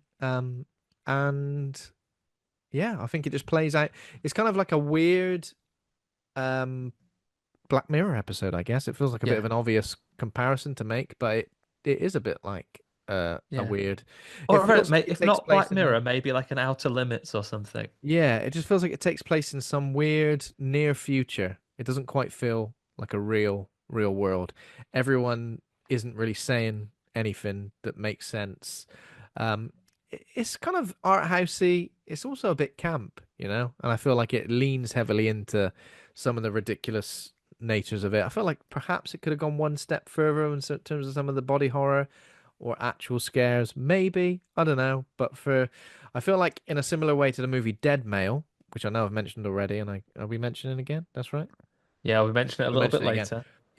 I don't know. It obviously sits in the realm of horror. It obviously does, but I feel like it's effective enough in other genres for it to sort of, if you described it as, oh, this isn't a horror film, it's something else. I get it. But Yeah. yeah, a very solid. Really great set pieces I found in Cuckoo, like particularly the chase when she's riding her bike, Oh yeah. Oh my with the God. Yeah, creature chase stuff. absolutely. Yeah, Again, brilliant. annoying that that moment was in the trailer because I was really like, that is a great scare, just seeing the shadow just constantly flashing across the ground and then suddenly seeing the shadow of someone running right up behind her when she's listening to headphones as well. A great moment. I feel like it was spoiled by it being in the trailer because that was oh shit. Oh Yeah. shit, son, sort of This is moment. why when we're not covering them for the show, we don't watch trailers anymore, right? Don't really bother watching trailers. I mean, try not to. Half watch a trailer most of the time. But yeah, that's definitely a reason to avoid them. 100%. Um, okay. So you're number 7? My number 7, and I think this was on your honorable mention, so I believe I can continue. Smile 2. Yeah. Smile 2. What a lovely So surprise, eh? yeah, Smile 2. I think I mentioned this last week when we were talking with the rest of the gang. I was really cold on Smile One, and I, as a Freezing. result, yeah, I didn't go to see this at the cinema. I was in no rush to go and see it because I thought, like, didn't really care for the first one. Yeah. But I think a step up in absolutely every single level. I think the performance from Naomi Scott in particular is absolutely outstanding. Um, and it has far much design that goes into it, far more than I think would be necessary. You know how it is sometimes when you have like a person and this is a pop star, and Yeah. it's like so blandly designed, but the very fact that she has a completely designed look. There are songs, there are albums, there are bits of choreography Yeah. even that you see, and there are flashbacks to different points of her life, which are Oh there man. for moments. They have spent so much time building this character up to a degree where it could be credible. If someone showed you some things outside of the context of the movie, of the film, and said, "This is a pop star called Sky Riley," Oh yeah. people would believe it. I absolutely think people would believe it. It's not like, when you're in a film and they say, "Oh, we're going to the cinema. What's on?" Something that would never exist as a real film. It's Yeah, made yeah, up. yeah. Like it's Well, I think metafiction within a film. musicians in movies pretty, it's pretty difficult to create something that feels like it would exist in the real world. I feel like those flashbacks you mentioned, and I know I didn't mention this when I said honorable mentions, but the moment where there's like a bad memory for her, like a car crash and a death, Hmm. like unbelievable. And the way they kept going back to it and like the visuals that went alongside that were genuinely some of the most unnerving in cinema of the year, I think. Like, and the way that these visuals were kind of like replicated in that final sequence. Yeah, absolutely. Like so well crafted, brutally made film as well. Like there is the bit at the climax of the cold open. I won't spoil this. We haven't done an episode on it, and we won't spoil Yeah, it here. apparently But it was one shot as well. That was one shot, the cold the open. the climax of the cold open was so good. Again, I'm watching it at home. I'd rented it on my laptop, and it made me jump. Yeah, yeah, Like, yeah. like it was. I think it was so well done. Yeah, so really well created. There are still narrative elements that I'm not so sure about it. I think I've said this before, so this is no major spoiler. I don't like it how the demon can just Dennis Nedry. Actually, you didn't win. I won all along Yeah, yeah, yeah. because I have to win. Like I would like a more concrete reason why our heroes win or lose what's happening rather than just the demons decided that actually it would prefer not to lose. So Yeah. so Because it's then just it's gonna almost win. like it's like, oh, well, how do you beat this thing? I think like sometimes the horror of it, you need to know that it has a weakness in a way. But then There again, we get a has to lot of things. be like a way out of these things. And I'm happy with it being a bleak ending, Yeah, but I have to feel like it's earned. Like maybe she was the heroes aren't able to defeat the demon because they compromised and didn't take it all the way, or they lost their nerve at the last something, some reason, not, oh, you did everything you were supposed to do to win, and it just didn't work because I, the baddie, have decided it's not going to. yeah, It's like like James Bond said, "Oh, actually, you haven't fooled my plans, James Bond. I've done it. So there you yeah. go." That is So annoying. yeah, there's little bits of it like that, but all in all, I think so well created as a thing, and I think the end hits in the way I like an ending. And we talk about this when we write shorts, even for the other stories, right? Like having a twist or a final sting at the end of a story that hits you like a punchline is, Yeah, for me, some of the greatest stuff that you can do. So I enjoyed it for all those reasons. yeah, yeah, absolutely. Okay. Moving on now to best horror TV of the year. Now, there wasn't absolutely tons that I watched this year, but a couple of things that are worth mentioning, and one thing you've probably seen as well. First one for me, the Creep tapes. You've seen it all now, right? Yeah, we've got to mention the creep tapes, right? Definitely up there for best horror TV for me. Yeah, I mean, the Creep tapes is one of those things where you're like, could this potentially work as obviously we've had two movies, the found footage, written and directed by Patrick Bryce. Obviously, Mark Duplass is reprising his role as I mean, how would you refer to him? Wolfie? Yeah, yeah, he has of Jeff Daniels, obviously. Jeff Uh, Daniels, yeah. Father Tom Durkin. Kyle. The Father Tom Durkin episode might be my favorite. It's Peach so Fuzz. good. This is the kind of thing where, like, every episode, right, you kind of know where it's going. You know it's going to go in one or maybe two directions, but the journey it takes to get there is always unnerving, and you're always like, is this the moment where things are going to switch? Um, he is like such a engaging character, like a despicable character in a way, because you're just like, oh, jeez, you know, a character you just can't win against. You're just like, Yeah. oh, no matter what I say or do, you've got an answer to it, and you know, you've planned this all along, or B, you want to do this, and just he's an oddball, but I think we get there are two episodes in particular, one which is the final episode, one which is the penultimate episode, and I think those two shine a light even more so onto this character and what makes him tick. Than I think the first four are good, but like kind of like it's creep one, it's creep two, Yeah, yeah, again yeah. and again and again. Yeah, But really yeah, good though. Really, really good. Really, really solid stuff. Not that much else in television series that I have watched. Do you have a separate section for documentaries, Ben, or is this when you want to talk about I them? don't have a separate section for documentaries, no. So if you wanted to bring up anything like that, then Um, feel free. I'll mention one and then I'll turn it over to you, the documentary man of our gang here. I really enjoyed the life and deaths of Christopher Lee when we saw it Oh at yeah, yeah, Fright yeah. Fest. Of course. I thought it was a differently done presentation for a documentary, with the Peter Serafinowicz voiced puppet of Christopher Lee, sort of narrating some of his own life stories.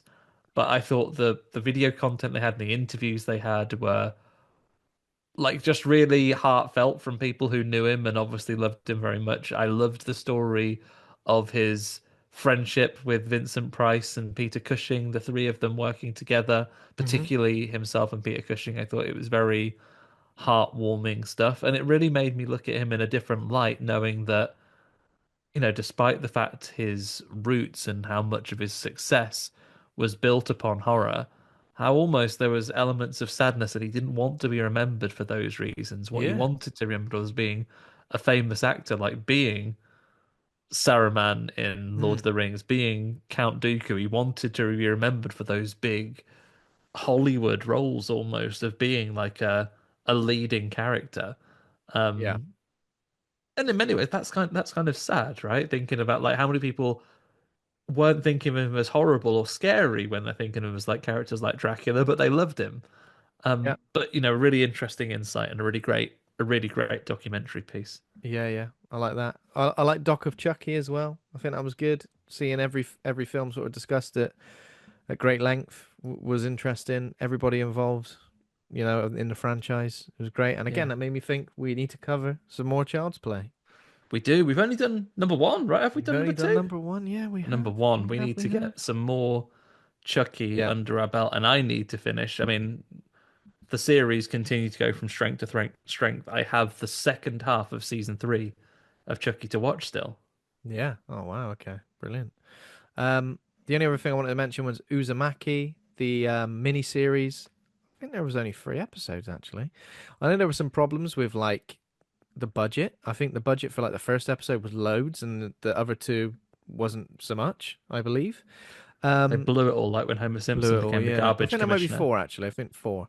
But this adaptation of the Junji Ito anime manga was great. Was great. I think like seeing some of those visuals from the page come to life was awesome. And of course, we did have a Junji Ito animated show on Netflix last year, I think, last year or the year before. So, yeah, I quite easily take more and more of this. I think these are some really good self-contained stories, and some of these obviously Uzumaki stuff is linked to just this one town as well. So, really effective and a flavor of horror that I find really, really quite addictive. And again, the type of thing where I love seeing how it's influenced like modern horror, whether directly or indirectly. Right. Especially like something like Smart 2, for example. The very Yeah. end, that end sequence is so Junji Ito. It's unbelievable. So, yeah, good times. Brilliant. Enjoyed that. Um, Are anything we else for back you? to the top? Are we back to nothing We're else for back me for television? Back to the top 10, are we? back to the top 10, 6 and 5. Number 6 for me is Infested. This was one I kind of like Now left off we'll my talk list for about a it. while because I was like, bloody hell, forgot about this. But yeah.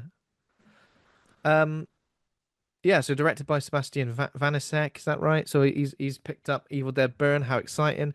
Residents of a rundown French apartment building a battle against all these bloody tiny little spiders, some big ones actually.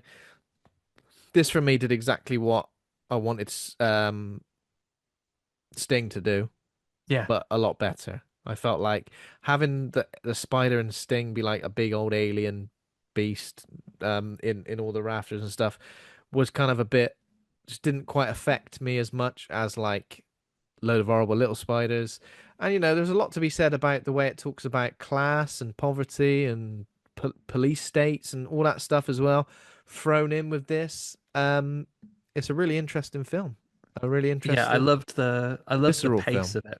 I loved the pace of it. So it went from, once it starts happening, it is so quick, and there are people that have just been killed by the spiders off screen, and they go in to try and save them because these people do have a sense of community. And then, there's literally spiders crawling out of that woman's mouth as they go in. I think the visual language of the film as well, when the uh is it the sister or the girlfriend that's like in the bathroom, and she's looking in the mirror, and you can see behind her those Yeah. spiders coming out the vent, and they're just crawling everywhere. Um, so well done with, obviously a more limited budget than we're used to seeing. Certainly, I would guess a more limited budget than we had on Sting. Um, and it's genuinely terrifying. Like some of those moments we have not seen, not only since Arachnophobia, but even more so than Arachnophobia, Yeah. when they're heading towards the parking garage, and they're just that bit with the lights, holding my breath as they were trying to keep the light going Yeah. for long enough to get through this like horror. I would just look across that corridor and be like, I can't make it across. That. That's Oh impossible. yeah, that was I'm horrible. Yeah, it dead. was Fill ridiculous. us up with spider eggs now. Yeah, I really, really liked it. I thought it was really good. Yeah, yeah, it was great. Um, so I'm assuming your number 6 is different, obviously. My number six, I believe I'll also be able to continue because it was on your honourable mentions. I knew from our episode, I think I got more out of this than you did. Maxine was my number six. Yes, yes. Did I include it on my honorable mentions? Yes, I I did. think you mentioned it I in your included it on honourable my honorable mentions. mentions, but I think out of the 5, it may be a little bit lower on the list for honorable mentions, just because I think I was disappointed because I was incredibly up for this and it didn't quite hit the mark for me. But yeah, Yeah. I I think we talked about this on the episode at the time. I'm really comforted by how grotty that 80s setting was. And I thought it was a good full circle for the character. We know that, I nagged you about it for a while. I was a big fan of like Body Double. I love the parallels that we had with yeah, that sort of grubby 80s De Palma style thriller that we got from this film. Giallo elements in some of the murders that are happening, the masked and like leather gloved killer. yeah, And then I loved the over the top bits towards the end. Um, the brutality of the demise of Kevin Bacon as the detective, the very fact that you always think it's going to be like a crime thriller and they're going to maybe pull him out at the last minute. No, yeah. crushed. Um, Insane. Didn't expect that at all. No. yeah, and I think for me, the fact that it was tonally different from Pearl, which was in turn tonally different from X, just makes it stand all together as a really strong trilogy. Not in that, in many ways, they if you were to change the characters' names, they wouldn't have to link together at all. They could be three completely Yeah, separate, tonally divorced movies from one another. But the fact absolutely. they were together, I kind of like it. And yeah, I had a lot. I loved the visual appeal of Maxine in particular, so I was a big fan. It's not a problem that you're not, Ben. Just that's I what wanted worked to for me like it. about it. I wanted to like it, but I kind of feel like it's one of those weird trilogies for me because I don't know if any of those 3 films I'm absolutely entirely in love with. Hmm. But I feel like as a whole, I kind of respect it for like what it's trying to do. having kind of like going across these different time periods and having three very different performances from Mia Goth. Um, but yeah, I don't know. Like, I wanted Maxine to be the one that really locked into place for me and for me to appreciate. But like, Didn't quite hit it for I you. did like it, but I just didn't love it. Ben was going away saying it's no body double. He loves that one. It's no bloody body double, mate. No, exactly. Even though I knew it was, I knew it was that fella dressed up the old time. I was like, hang on a minute, don't mug me off. I know it's him. You're a da. It's her bloody dad.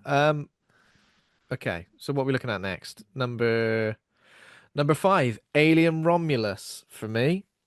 Do Uh, continue. It was just off my top 10, so tell us well, more about your feelings about old I Romulus. I think overall it's a success because you know Prometheus middling, but I really like Prometheus. Alien Covenant, tried to go back to basics, didn't it? But kind of didn't quite nail it. Again, not a film I hate, a film I actually think is okay. But I just felt like this film felt nice as a kind of like standalone piece. I felt like the Ian Holm being involved, that's his name, isn't it? I feel like I've Yeah, just, yeah. Um, Being involved was just your probably a neighbor, little Ian bit Holm. unnecessary. Was the final act a little bit silly? Was it leaning too heavily on something like Alien Resurrection? Maybe. But I don't know. I just feel like I got to a point. I feel like I get to a point with with a franchise where I go, you know what? I'm just gonna appreciate it for what it is. I'm gonna Mhm. forget what's come before, forget what's come after, and just enjoy it for what it is. I know it's not perfect, but I think it's good enough. And again, when I think in my head, oh, I'll rewatch Alien Romulus at some point, I think, yeah, do it. I don't think, Yeah, oh, I don't know about that. That'll be a bit of a slog. I think the music's great. I feel like it kind of has this Dead Space vibe going on, doesn't it? yeah, Especially when all the facehuggers come crashing out of that room, chasing you down. Um, Horrible room filling up with water. Yes, I feel like it could have gone one step further potentially, despite the fact that how mad that final act is. But I like it, and it makes me look forward to Alien Earth as well because I yeah. think what more could we have? I look forward Yeah, to it's it. one of Yeah. those things as well. I think we've seen. I have liked more than I've disliked this year. So again, the lack of Alien Romulus in my top 10 is about the strength of what was this year, not that it's a bad mark against that one. Uh-huh. I've said the things I didn't enjoy about it when I had my disappointments, but the things that I did enjoy about it, I genuinely think the facehuggers, as they are in life, are more frightening than the big horrible xenomorphs. Yeah. I think the scenes they use, the facehuggers, the tension going through that corridor, trying not to alert them when someone didn't take a bloody phone call or they were walking along there. Oh my Um, God, yeah. Oh yeah, that was ridiculous. when they're getting on people's faces in that water room, it is incredibly tense and Yeah, yeah, yeah. incredibly well delivered. The set pieces in that film are absolutely off the charts, and also some brilliant performances, in particular, um, almost playing dual roles. The actor who plays Andy, whose name is, I believe it's David something. Yeah, the actor who plays the robot, David Johnson. David Johnson. Yeah, yeah. Um, Yeah, so I I thought he in particular was like brilliant, absolutely like career defining. You would hire this guy to play anyone because I think he has such range and versatility. I think Um, the reason, sorry, I didn't mean to interrupt no, you. no, carry on. The things that I didn't like are the things which are like legacy sequel stuff. The things that Yeah, are like lines that are the same, moments that are the same. You know, that's the stuff that doesn't quite work for me. I feel like if you did strip all that out, you've still got a pretty good claustrophobic space horror thriller. I feel like the anti-gravity stuff with all the acid blood is awesome as well. I like that. you see that. I mean, I'm glad this is why we're talking about these things because I think that's sometimes the lesson that Hollywood and the producers, not the filmmakers, I think, writers, directors, all the people that are involved in it, they want to tell their own original stuff and they've got their own original ideas. Yeah. But the thing I want to make sure, just in case any big shot producers listen to the Horror Hangout podcast, or you know what, if we say it and it gets, the transcript ends up eaten up by some AI sometimes. So when they're doing their market research, it comes up, I want us to voice these things. because sometimes when we get these things like the legacy sequel stuff, like that repeated line, Mm. I can't help escape the fact that there is like some producer somewhere saying, "Yeah, eat this up, you pigs. This is what you like." I want I want them to have. I want people to know that I can love a film, but I don't need that stuff Yeah. about it. Like the fact that the creature is the alien that I remember from those other films that I loved, that is sufficient.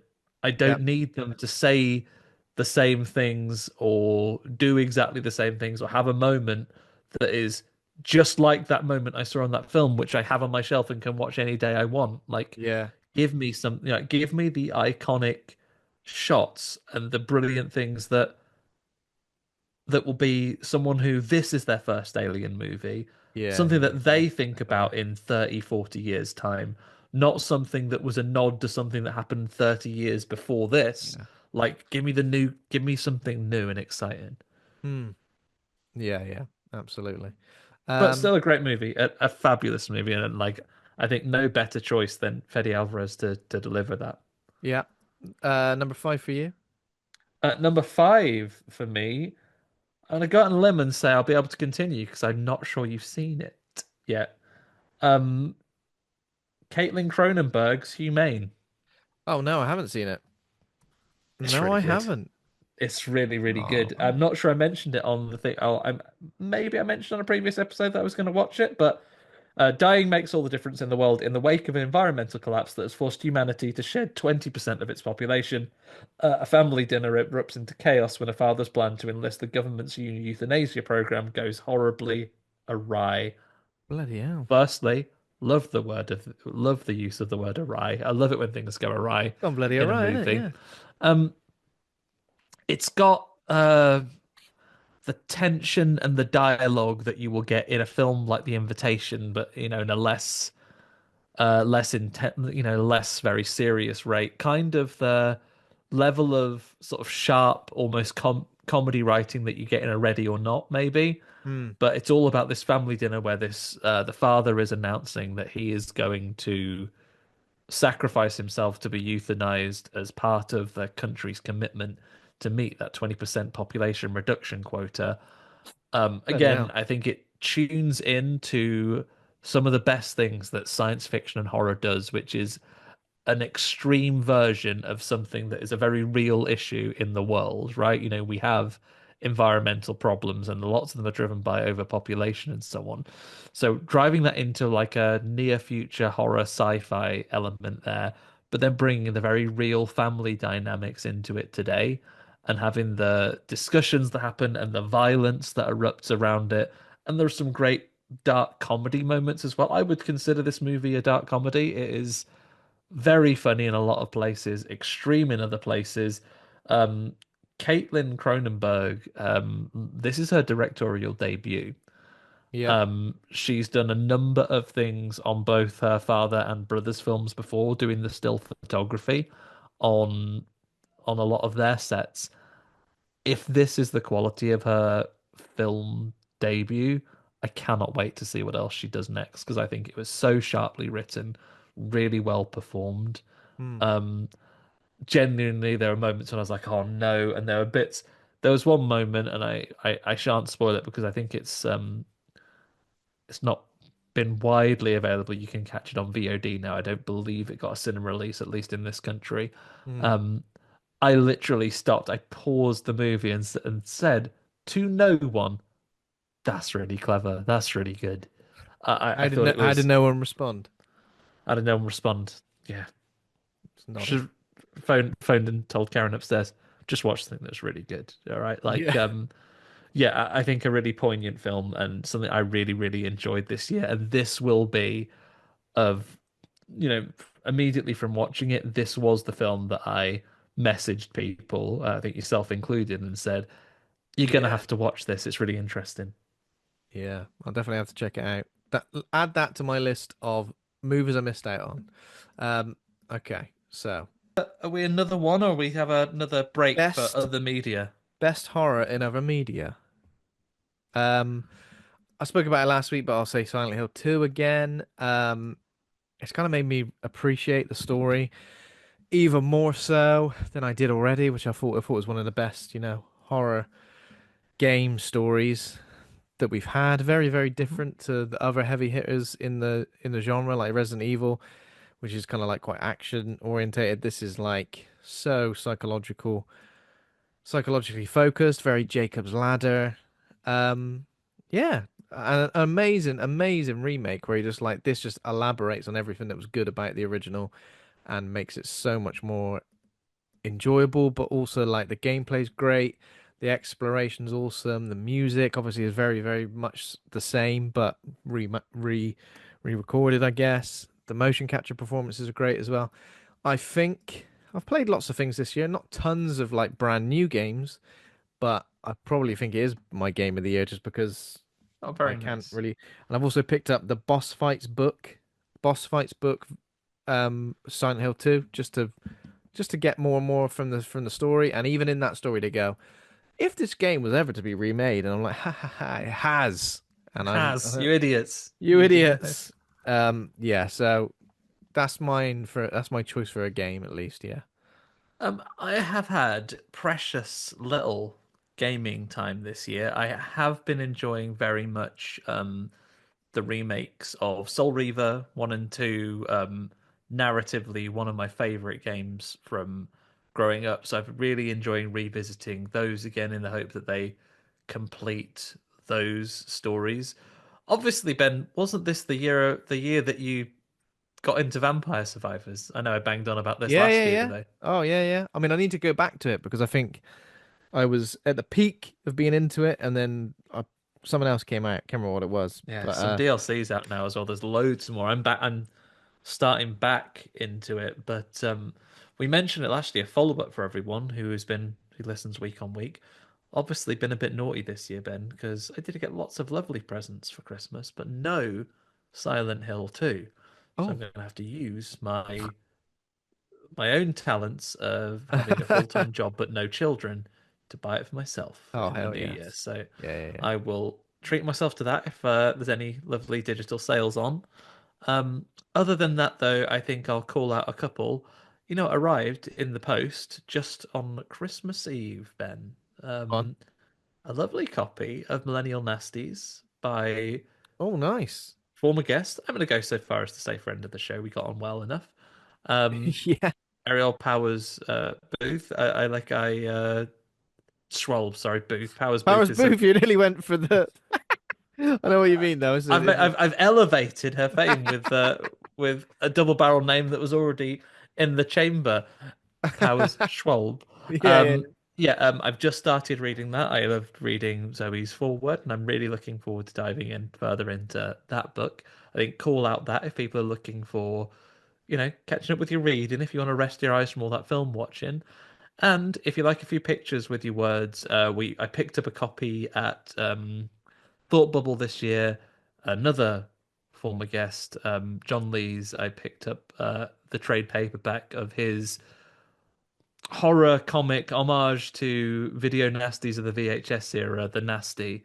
Mm. Um, we've talked about it on the episode where we met with John before, but that is now that series, that short run is all now completely out, and you can buy it in a trade paperback, as I have. So enjoying that as well. So that's a couple of different genres, and just recently, in the last couple of weeks, celebrating the fact that we're now associated with them. I took a step back in time into the world of audio horror, and I've started listening to the Magnus archives. Oh, lovely.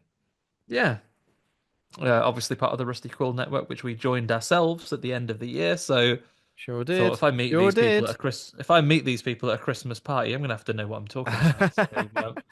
I've started doing my research, and I can confirm that it is. And I tell you, listeners, if it was absolute drudgery and I was doing it for the work, I'd just keep my mouth shut. But it's really good so far. I'm really enjoying it. Yeah. Oh, awesome. So Amazing. there's me across other medias. My one regret is I would have liked to have played more of the games this year. I'd have Yeah. liked to have I mean, got into some of the indie horrors. We saw Ash play an awful lot of them. Things like Crow yeah. Country, things like Like to do a bit more of that. Oh, Crow Country. I played a bit of that. Didn't yeah, didn't finish it, but I do need to go back to it. And I yeah. liked what I played. Love to play some more of Dredge, but One of these days, Ben, get some more free time, I'm sure. So Millennial Nasties enjoyed that as well. So in terms of things that I've read, I've got a copy of the paperback of The Hotel, written by Georgia Cook, former Oh, guest of very the show, nice. friend of the show. Obviously the Halloween podcast special of the other stories. So I'm going to jump into that because probably for the first Halloween ever, I didn't listen every week that every new episode came out. No, I need to catch up as So I need to well. catch up with that. So I thought, right, why not do it in book format? Because I love a good book as much as I love a podcast. And Um, George's other project, the Homewood Foundation, that got funded as well, so we can look forward to the full season of that coming out as well. So we're good across all mediums for horror this year. I think we've had a really good year of it. yeah, I think my favorite book of the year though was so it didn't get published this year. It got published in 2017. Is Augustina Basterica's Tender as the Flesh. Surely we're going to be near a time when this gets adapted into a movie of some sort. Dystopian splatterpunk novel. I don't know if I'd say splatterpunk. I think like straight up horror. Um, Basically, in a world where society is running out, or most animal flesh is contaminated, cannibalism becomes legal. Yeah, there are companies Oh, that are a lovely pairing supplying with human. Humane. Yeah, yeah, exactly. There's there's a human meat supplier who like sort of becomes embroiled in sort of his own personal story. Reminded me very much so of Under the Skin without the alien um side of it. Okay. I really enjoyed it. And eager to read more of hers as well. And I guess the only other thing would be I'll talk about Halloween Horror Nights, which I witnessed in the flesh at Universal Studios in Los Angeles.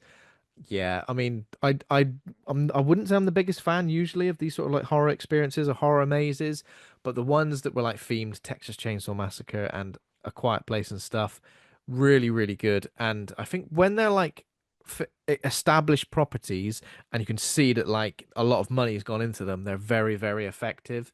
I feel like I was so used to going to ones that are just like down the road in Bristol, like we even went to another one at Not Scary Farm, which I didn't think was as good. It felt very generic. Felt like everyone was wearing a Bo Selector mask. But but uh, but the Halloween Horror Night stuff, like something that I was a bit cynical of, very effective. Enjoyed the Texas Chainsaw Massacre one the most because it stank. But yeah, that's pretty much it for other horror and other media for me. It's been a good year though. I've read plenty of other books, but like more older stuff. Yeah, Um, I was really excited when you went back, and this was probably last year now, Ben, when you started to read things like The Fog and The Rats and stuff like that. Feels like there's a yeah, really that golden was age of last like year. Yeah, pulpy yeah. horror books. What was it? What did I read the Rats this year? Yeah, I want to do a little bit more of that James Herbert stuff. Yeah, I should do. Um, okay, so next up, 4-2, as Four to two. we get Oh very my close. goodness. It's number one. Number four for me is Long Legs. Now, everything you said about Long Legs, what did you say? Disappointment? I said it was good, but I was disappointed that they took the Yeah. detective work away from me. Yeah. Do you know what? Everything you said about it, I kind of get it, and Got a I do. criminology degree, Ben. Fuck's I got a sake. bloody criminology Let me degree use here, it. mate. Yeah. And you know what? It was totally different than what I expected it to be. I think the marketing surrounding it was great. I feel like I'm very, very interested to see what's his name, Oz Perkins does Oz next. I know he's Perkins, doing the yeah. monkey next, but I mean after that as well. Um, I feel like if the monkey is a success, and I enjoy that as well, he's going to become one of my favorite directors because Long Legs, even though I don't think it quite delivers on some of the promises it made of being like a crime procedural with this sort of like satanic coded thing running through it. I don't think it quite delivers on that, but what I think it delivers in other ways that perhaps I wasn't expecting. I feel like visually it's great. I feel like it's just one of those weird, unnerving. I know the comparisons to Silence of the Lambs are obvious. I get that, but because Silence of the Lambs is one of my favorite films, so I think it felt like an homage rather than it was kind of taking stuff directly from it. I was a bit frustrated by some of the stuff with FBI agent Lee Harker and the way that she had this possible clairvoyance happening. Also, like when we finally get the reveal of Nicolas Cage's character, I feel like he probably doesn't stick around as long as he should. Yeah. But I genuinely feel like there was some stuff that like I just didn't see coming. You know, I think a few people said, "Oh, I saw that twist coming. I knew it was going to be that." And I know when we discussed it, I was a bit like, "It should have been this. I would have preferred this. It should have been this. It should have been that." But I feel like, you know, when you take some time away from a film and you learn to appreciate it a bit more and you kind of do want to return Yeah. to it. And, but with me, I find like when I enjoy everything else, like the soundtrack, when I find myself like going, oh, I'm going to listen to the soundtrack, really going to, I'm going to watch videos which are like some, some thoughts on what this could have represented or what that could have represented, even if it's totally ridiculous. I feel like when I'm drawn into the world of it more and more so, it doesn't Hmm. always matter whether I absolutely thought the movie was perfect or I kind of liked it. So for me, that takes it from maybe like a 7 out of 10 to what I would say is like an 8 out of 10. So yeah, That's good. Honourable And we know Megs. it's been like an incredibly popular film this year, and I think a lot of people have Yeah, really got on board I with the vibe, understand why you yourself compete. included. Um, Yeah, yeah, I think we talked about the other day. I would have, and again, it's not for me that these people who are far more qualified and actually paid to do this work are doing it. I maybe would have swapped the end reveal with this, with the one we had in Heretic, and I would have had Heretic, a film that we enjoyed a lot about. It was it was just yeah. off my top 10 as well, but we Oh, had some problems with. I might have been more interested had that turned out. Spoilers for both of these films. I know we spoil these things. You should have seen them by now, but um, I would have maybe got something more out of Heretic if it was like, oh, by the way, the devil's real, because that's what we got in this one. Like, yeah. Longlegs works on the premise as it is that the devil is just a bloke and he's amongst it and he's real and he does all these things and he can, and if you're a pale old guy who likes glam rock metal, he can give you the power to make dollies that control people with Mm, his devil magic. yeah. Um, yeah, really, really interesting. Like I feel that some things didn't work for me, but I think it is like almost a hypnotic film in that it is really compelling and really disturbing visually. Like I say, I just missed out with some of the procedural stuff that it's missing, and maybe that influences what my number four is. Mm, okay. Okay. Interesting. So, what is your number four? Well, Ben, you've been very patiently waiting to talk about this a little bit more because my number four was Dead Male. Dead Male. Oh, yes. What number was that for you? Is it your number 10 or 9 My number or? 10. I've got it as my number 10, Dead Male. Yeah. Yeah, I feel we've swapped something from the bottom and top because I think one that I mentioned earlier will come back later in your top three as well then. But Mm, so yeah, my number four was Dead Male. And the reason it's up there, I think this is one that you could maybe debate. Is it a full horror release? Is it more of a thriller? I yeah. think it's horrific enough. I think the our lead villain played wonderfully by John Fleck, playing Trent in this one, is he's a really disturbing character, very different in his disturbingness to Nicolas Cage's Longlegs. Yeah. He is a man that, maybe has very particular things and then he's has parts of his personality that are controlling that then get away from him in this situation that maybe he never ever intended He to just loves happen. synthesizers, mate. That's it. Yeah. Like the very I would not have told you at the start of the year that within my top five films I watched this year, one of them would be about when a partnership making a synthesizer goes wrong that ends up with a terrible, brutal cat kidnapping and murders. I wouldn't have been able to predict that for Yeah. you. I had no concept of what this film was before No. old Marky Just Mark the name. Kermode came out and said, "Oh, you're going to watch this film, are you?" And then we were sat watching, and it was just really, really. And the fact I managed to follow a police procedural, like if you recall the situation we watched that in, Ben, we'd been out till 4 in the morning the previous night, hanging. I was, Mm. but it was such a compelling movie that was really drawn into the story, and I loved the detective work that went on in the background with both of the people that we see doing that detective work.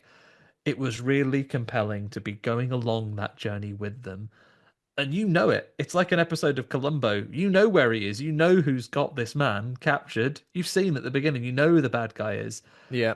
You're on that journey as they. It's not a whodunit. It's a how catch 'em, and trying to see if they're going to rescue this. not been this thrilled, Ben, since I was watching Thunderbirds as a win. I was there on the edge of my seat. Are they going to rescue him? Is it going to be all right? What a ride. What a Yeah. thrill ride. What have you got to say about it? What do I put it to you? Oh, well, I mean, it's based on the title alone, like you expect so much more than what. And Zombies at a post office. in a similar way to Cuckoo, like it feels like this weird kind of like near future or parallel universe, like there's something uncanny about it. And I feel like I'm drawn to films like that more than ever now. Mhm. And that is why I really rated this. And yeah, the performances, obviously Sterling Macer Jr. as Josh, John Fleck as Trent.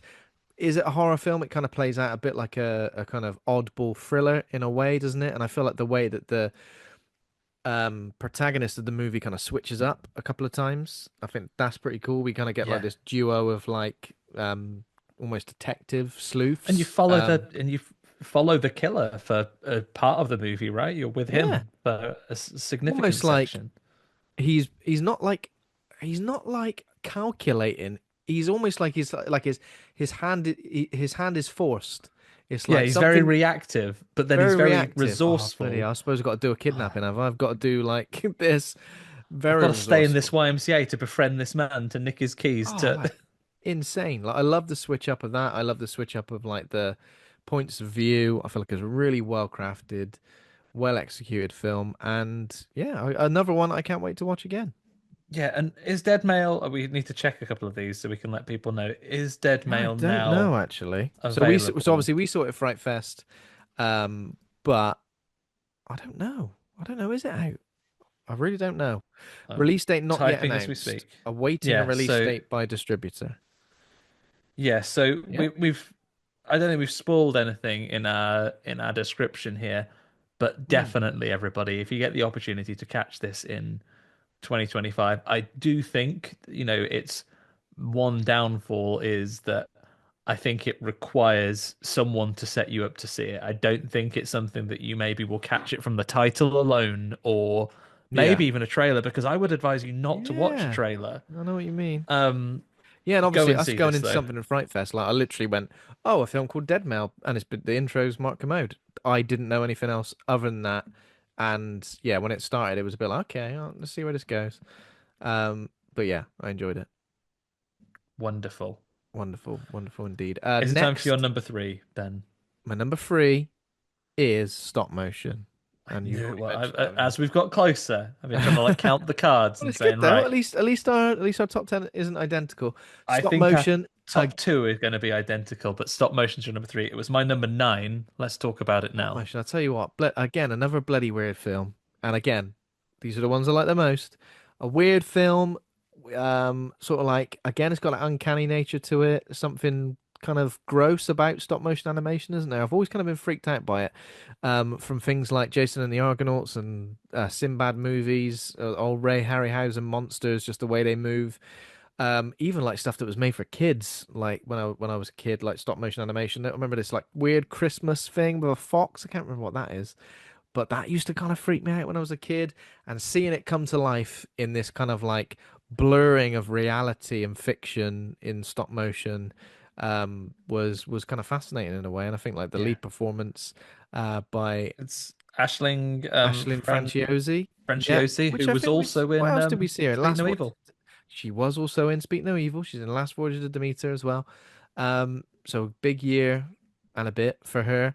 Um, yeah, I just found it fascinating in a It's way. such a Again, disturbing movie. I was recommending someone maybe treat this as a double feature with Mad God. Like watch a oh gosh, yeah, disturbing stop motion movie and yeah, then watch stop motion to understand what the the process creator, of making something that like that is yeah, probably like. yeah.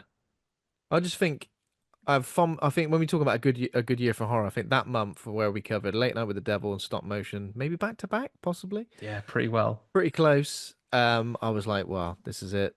2024 is a big year for horror, and yeah, Yeah. I enjoyed it. Like so visually both repellent and compelling in there. The character work in there, seeing this Yeah, really intensive, creative character kind of come apart at the seams with the obsession and obviously the pressures that she's under as well. Stop motion. the stop motion on Shudder, so people can just watch it there, right? Yeah, maybe. I think so, possibly. I remember seeing it come out to on streaming services, so I think so. I guess so. It's been Yeah, months now. I think I watched it on Shudder, and we would hope it was still there. yeah. Uh, what is your number three? My number three got an honourable mention from you. We've talked about deep and meaningful and metaphor. None of that here. We're talking Invisible Raptor. Again, one of these that is 2023 by initial release. I think it had a US festival screening, but Yeah. we've talked it before we started. We're a little bit flexible on our year rules. We know that Invisible Raptor saw a cinematic release in the US at the end of this year. It hasn't seen a UK release yet outside of festivals. It's a festival film I've seen twice this year, and I enjoyed it both times for some of the reasons that I think we can really extract joy and entertainment from horror. This is something that creatively, it wears its heart and its references on its sleeves. We were lucky enough to speak with both Mike Capes and David Shackelford about their making of the film. Mm, It is a great bit of comedy. It really looks into the era, those 90s, sort of late 80s, early 90s mm. epics like Jurassic Park, as a point of reference. Very, very funny. The title would have you believe it is a sci-fi channel original movie, but it has far more heart in it than that. My sides were aching watching it. It was just so funny. I have a Invisible Raptor action figure Oh up on yeah, my yeah. I've wall still here got that they mine. gave to us. I Um, mean, it was a it blast. it could have easily made my top 10. I just think there were plenty of other things that were like on a par with You're that. thinking, you're Um, thinking to yourself that you're a serious man and this is a serious time. no, no, no. I mean, but still, yeah, it was a great time. And watching it twice, it was quite a late show in the second one, wasn't it? I think So both of them were. It was like a midnight movie on both yeah. occasions, So wasn't I it? could be like, oh God, do we have to watch it? I've already seen this. I'm gonna be bloody hanging. But no, I wasn't. I was like, yeah, let's do it again. Let's get it on. Yeah, it's just such a fun movie. And then again, with the platform we're fortunate enough to have, Ben, if it becomes more widely available for people, this is something I can wholeheartedly say, Mm. get in and watch this. You'll get something Get out in of and it. watch it. Okay, so down to number two. Now stop me if it's the same. Well, I'm don't stop predicting me. we're going to have the same two and one. We'll Okay, find out. we'll find out. So number two for me is Strange Darling. Correct. Correct. Yep, my number two as Directed well. by J.T. Molnar, starring Willa Fitzgerald, Carl Gallner. Um, Again, like we've already talked about this on the Fright Fest episode. I think another film where I would say go into it knowing nothing about it. I knew nothing about it, even to the point where I was like, maybe I'll skip this one at Fright Fest because I was like, I think we watched a few and I was like, do I have a bit of time? Strange Darling. Do I What's go that? somewhere else? Can we do some interviews? We need some time, you know. We weren't just standard punters, you know. We're still filming content and stuff. But no, I thought, yeah, well, I'll give it a go. Carl Gallner, obviously, we've seen in Smile 2 as well. But it's not. Let's. I know we sport things, but this does kind of like it is a big one in terms of the way it happens. Willa Fitzgerald's performance is insanely good. It's got such duality to it. Um, yeah, I just think it's just one of those perfect little tightly wound films that Yeah. is just great from the get go till the final I part. can say nothing more complimentary than the fact that it has a non-linear narrative, which is in no way wanky in the least. It's Oh my God, yeah. so Well, we've said so this well put already. together. The second it started coming up as like, I don't know, part three or something, I was like, oh, here we bloody go. Here we bloody go. This is going to be incredibly wanky. It's going to think it's cooler than it is, but it wasn't that at all. It was like effortlessly cool, I feel like. Yeah. Even Yeah, like again, even the sexy bits, which I think sometimes when there are sexy bits, especially in a film like this, you can be a bit like, oh, I don't know how I feel about yeah. this. Do I You follow leaned these? over to me and said, I'm glad you're not my mum, Andy. It'd be awkward if I was watching it with her. It would. I say that to you on more than one occasion. I'm glad you're not my mum, Andy. That sounds like Not an because I wouldn't be insult. a good Sorry. mum. I'm sure it'd be fine. Yeah. Um, But yeah, I really enjoyed this. The brutality of it, the intrigue from the story. I think I mentioned earlier with one of your films you picked out, like it was Late Night with the Devil, Yeah. a film that I would love to watch for the first time again. But yeah, I'm still looking forward to seeing it a second time. I know it got a limited cinema release even here in the UK in sort of September, October time this year. Mm. Um, I'm looking forward to a chance to see it again. I'm sure it's probably available on demand Yeah. at this point in a lot of places. Hell yeah. So do catch that if you can. I think it is a phenomenal watch. Awesome. So that's number two. Missed out on in 2024. I mean, we can't say much about these who didn't watch them. Some films that I do want to see. Obviously, Humane is one of them, which you already mentioned. Add it on Um, there. yeah, you got that. Don't Move. I missed out on. I think it's on Netflix currently. Again, I guess similar to in a way to Strange Darling, where it's a sort of cat and mouse serial killer thriller thing. Somebody gets injected with something. Can't bloody move. Don't bloody move. I still want to watch that. Uh, Exhumer. That's what it's called. Exhumer is one of the ones, the Korean horror film. Yeah. This That was this one of the one big ones I only missed out on this year. Yeah, only appeared on my radar towards the end of the year, so unfortunately I didn't get around to that either. And also, the amount of times I bloody told myself to go ahead and watch The Coffee Table, but knowing that it's apparently a bit of a bit of a dreary one. I say Mm. dreary, like a bit of a horrible one. I've kind of avoided it, but the Spanish movie, The Coffee Table, I still need to watch that.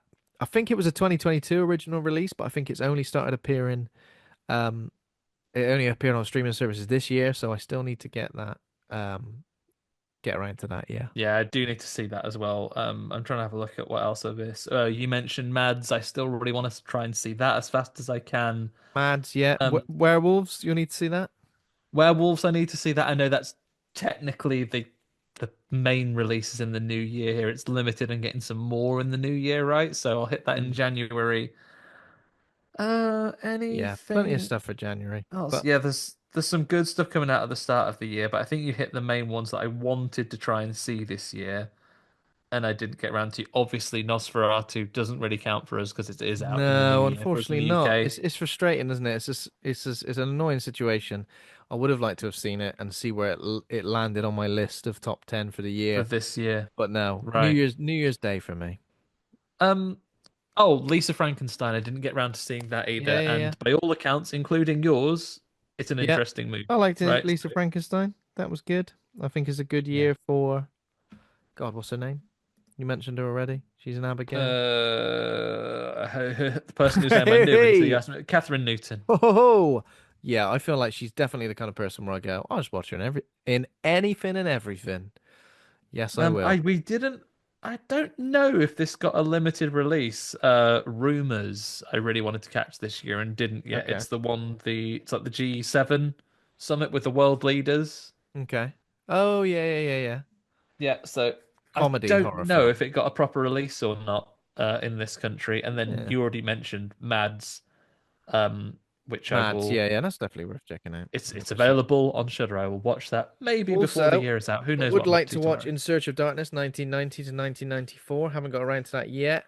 Um, we'll try and get that. I'll try and get that in the diary for January potentially.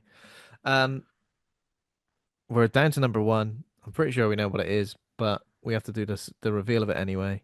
What is Should it? we What's your count number down and one, say it Andy? together? Three, two, one. The The substance. substance. Oh, slightly behind you, maybe. The substance. I mean, our episode this year with Emma Cownley is, I mean, it's got to be one of the best ones because I think we really, really deep dive into this film. And what's really strange is that me and Andy didn't watch it at Fright Fest. We gave our tickets to someone else, didn't we? We gave it to Colin G. Cooper, director of the short film Bath Bomb, who's been on the show discussing Tenebrae as well. Yeah, because we We have to gave catch our bloody ticket to trains him. home. Yeah, because we had to go home because obviously it was the very last film, the very last day, and we needed to get back. Colin But was I ain't like, made of "Oh, annual leave, am I? Got to get home. exactly." Colin was like, "I got no tickets for this because it was sold out." And we were like, "You know what? We're gonna swoop in and in my head I was like, it kind of looks pretty good, but I don't really know what to expect." Went away, obviously when it eventually came out, managed to check it out, and yeah. The What reason, an absolute belter. what an absolute belter, and the reason being, this has got two of the biggest and best performances of the year, in Demi Moore and Margaret Qualley. The direction from Coralie Farge is like it's like next level, isn't it? Because Yeah. it's a commentary on society. It's a commentary on body issues and social norms regarding the age of women and stuff like that. And I get that like it may have been a bit heavy-handed with that in terms of the way some people have taken it, but I feel like it verges on parody to the point where it feels almost like too ridiculous. It's very satirical, obviously, and then when we go full splatterfest, it's almost like it passes the point of being able to go, well, I feel like it should have said this and it should have said that because I feel like it said those things, but then it's just obliterated it as well. So I can understand why it's divisive, but like practical effects, unbelievable. Cinematography, great. Just everything about the Yeah. style of it It is just just it's just a film where it's doing some disgusting things in so many ways, and parts of you will want to look away. Some of you will like want to be opening your eyes wider so you can see more of this stuff that yeah. is happening. Um, it is such an interesting, like whether however you feel about the way it portrays these things, such an interesting examination of some of these points, and it is so well delivered from a performance perspective from either of our leads, but particularly Demi Moore. I think it is a an incredibly like all-in performance from her I feel like it's a on this as performance where well. like it must have affected her because it's like almost like a parallel to her career in a sense, where obviously there was a point in time where she was working a lot and she had a lot of amazing roles and she was sort of thought of as Ones where being she was very like in vogue her. for her body, right? Yeah, Striptease and exactly, things like that, exactly, right? yeah. And obviously, I guess it gets to a certain point where, and again, I'm not saying that this is something that should be happening, Yeah, but at the same you're time, quoting the film, it not does. not There is saying a I, Ben Errington, think this. there is like a there is a turn. I'm not saying that's particularly correct, but there is a turnaround on these things where suddenly, the hot young thing is suddenly vogue, and maybe the older generation, both all genders, are suddenly out the door, and that's not always the best. But at the same time, it must have been one of those films where she was like, "I'm going to lean heavily into parts of my career in order to tell this story." And that was why I Yeah, kind of felt like it felt real to me. It never felt like it was dialed in. yeah, it's over the top in some ways. In like, and I've said it can be disgusting, it can be compelling. It's frightfully sad Yeah, for lots of the film. Like, I think it has some real emotional, some physical, some visceral weight behind this movie. Um, and darkly it's so comedic as wonderfully well. stylized. Yeah, Yeah, yeah. Darkly comedic where you're just like, I literally cannot believe this is happening. One of those films are like during certain scenes you do want to look around and just look at everyone else's faces because you're just like, I want to know how people are reacting to this yeah, we as were well as watching like my around our cinema reaction. when we were watching it as well. Like, and it's the Yeah, film that I've thought about the most coming out from it. yeah, We had a wonderful episode with it as well with Emma, who had better insights than I could ever come up with. But it was just a phenomenal film to see, a phenomenal film to discuss afterwards, yeah, and one that has stuck with me to the point where even talking to my wife Karen about it, and she doesn't particularly like gross horror movies. But I've had to say to her, I know there are bits of it you won't like, but I have to recommend it to you anyway because yeah, it is just a film that I feel there are lots of things about it that there are stuff that you won't enjoy about it, but there's also stuff that you'll think, wow, that's like that was an incredible film that's good to have seen. yeah, yeah. Definitely, I agree. Um, yeah. So that's our number one. Let's talk about We've done things it. we've done it. So looking forward to in 2025. I'm not gonna get us to give our reasons for these. I'm just gonna list some out now, and you can tell me if you're looking forward to it as well. You might have some. Yes. Assuming you've got some as well. I've got a couple for you. Nosferatu. Yes. Seeing that on New Year's Day. Can you believe it? 28 years later. Yes. Yes, boots, boots, boots. on the Boots, bloody Imogen Poots, Poots, Poots. Imogen Poots Poots Poots. Mafregan 2.0 gun. The Threegan 2.0 can absolutely. Final Destination. Final Des Final Destination Bloodlines. I tell you what, I want to see a trailer and or a poster for this. So this is the next one where I'm sick of seeing fan Fake posters, ones. fake ones. Even though I like a No, fan that's really a poster. 1985 safety advert you've used the picture of. Don't. The Monkey. The Oz monkey, Perkins at yes. it again. Fear Street Prom Night. Yep. Up for Wolfman. more Fear Street, absolutely. Wolfman. We're gonna watch. That's only a few weeks into January. The The Wolfman Wolfman, absolutely. I'll be there for it. by Lee Wannell. Uh, the Black Phone 2. I think that's coming out next year. That's it. I think so. Still don't know I how know they're what you doing did that. last summer. Legacy sequel. Yep. Why not? Bring it on. Until Dawn.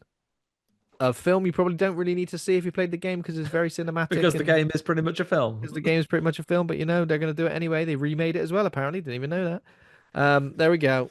That's me. Anything to add? Other ones I will add. Bloody Axe Wound. It's coming out. I think it is technically a 2024 release at some festivals, but that is coming out on Shudder in the first quarter of the year. I think it looks very exciting. Apart from Very that, you've exciting. hit the main ones. Yeah. And of course, we've already kind of put together a list of things that we want to achieve with the podcast this year. I think we've been talking about the book, a Horror Hangout book, a lot, a lot, a lot. And you know what? Because we put so much time and effort into the podcast, it's been difficult to do. But I will say we are approaching a time when I feel like this book has got enough that we can start thinking about getting it all together. So one thing that we've done is started to ask previous guests to write special chapters, special guest chapters, would you call them? I Um, certainly would. you certainly would. And we started receiving some of them. So we're already a decent chunk into what we want with the book. So let's hope we can get to a point this year where we announce a published date. We're throwing a lot more, it's not just going to be a prose book. We are throwing a lot, well, not prose, but it won't just be a text only, but we're throwing a lot of stuff that makes this podcast unique into it in terms of like uh quizzes, Some trivia. quizzes. Yeah, everyone's talents here. So let's be very clear. Not just words. I mean, this is where we work so well as a team because obviously Ben, a wonderful visual designer in his day-to-day life, he can Oh make yeah. stuff pop like the best of them. But me here, old thesaurus face, Ben said, "Oh, Andy, can you put some different words in for this, please? I'll be there to chime Oh in with yeah. this stuff." All over that. We Thesaurus want to have, face. and we'll put in some questions and things like that as well. We want to make the book a lot like listening to the show. So absolutely, we'll talk about films, we'll deep dive into them, what we liked and what we didn't, and maybe some interesting trivia, but also some stupid shit that we like to say. So we want to make it an entertaining read and something that you can, pick up, Yeah. read a chapter of. Don't read it too close to bedtime. Don't get scared. But yeah, and we were talking about things that we want to manifest for the show next year. I won't list them out in full, but I think some of the main things that I would like us to see is obviously we both have such a good time at events that wherever we can cover an event, wherever it's practical for us to be, wherever we can be involved in those events, Yeah. um, yeah, really keen to do more of that. Um, Obviously, we want to be building things along as well. We have such a wonderful list of guests of people that we've had on before that we want to welcome back to join us for some more chats that people that listen have said they enjoy having on.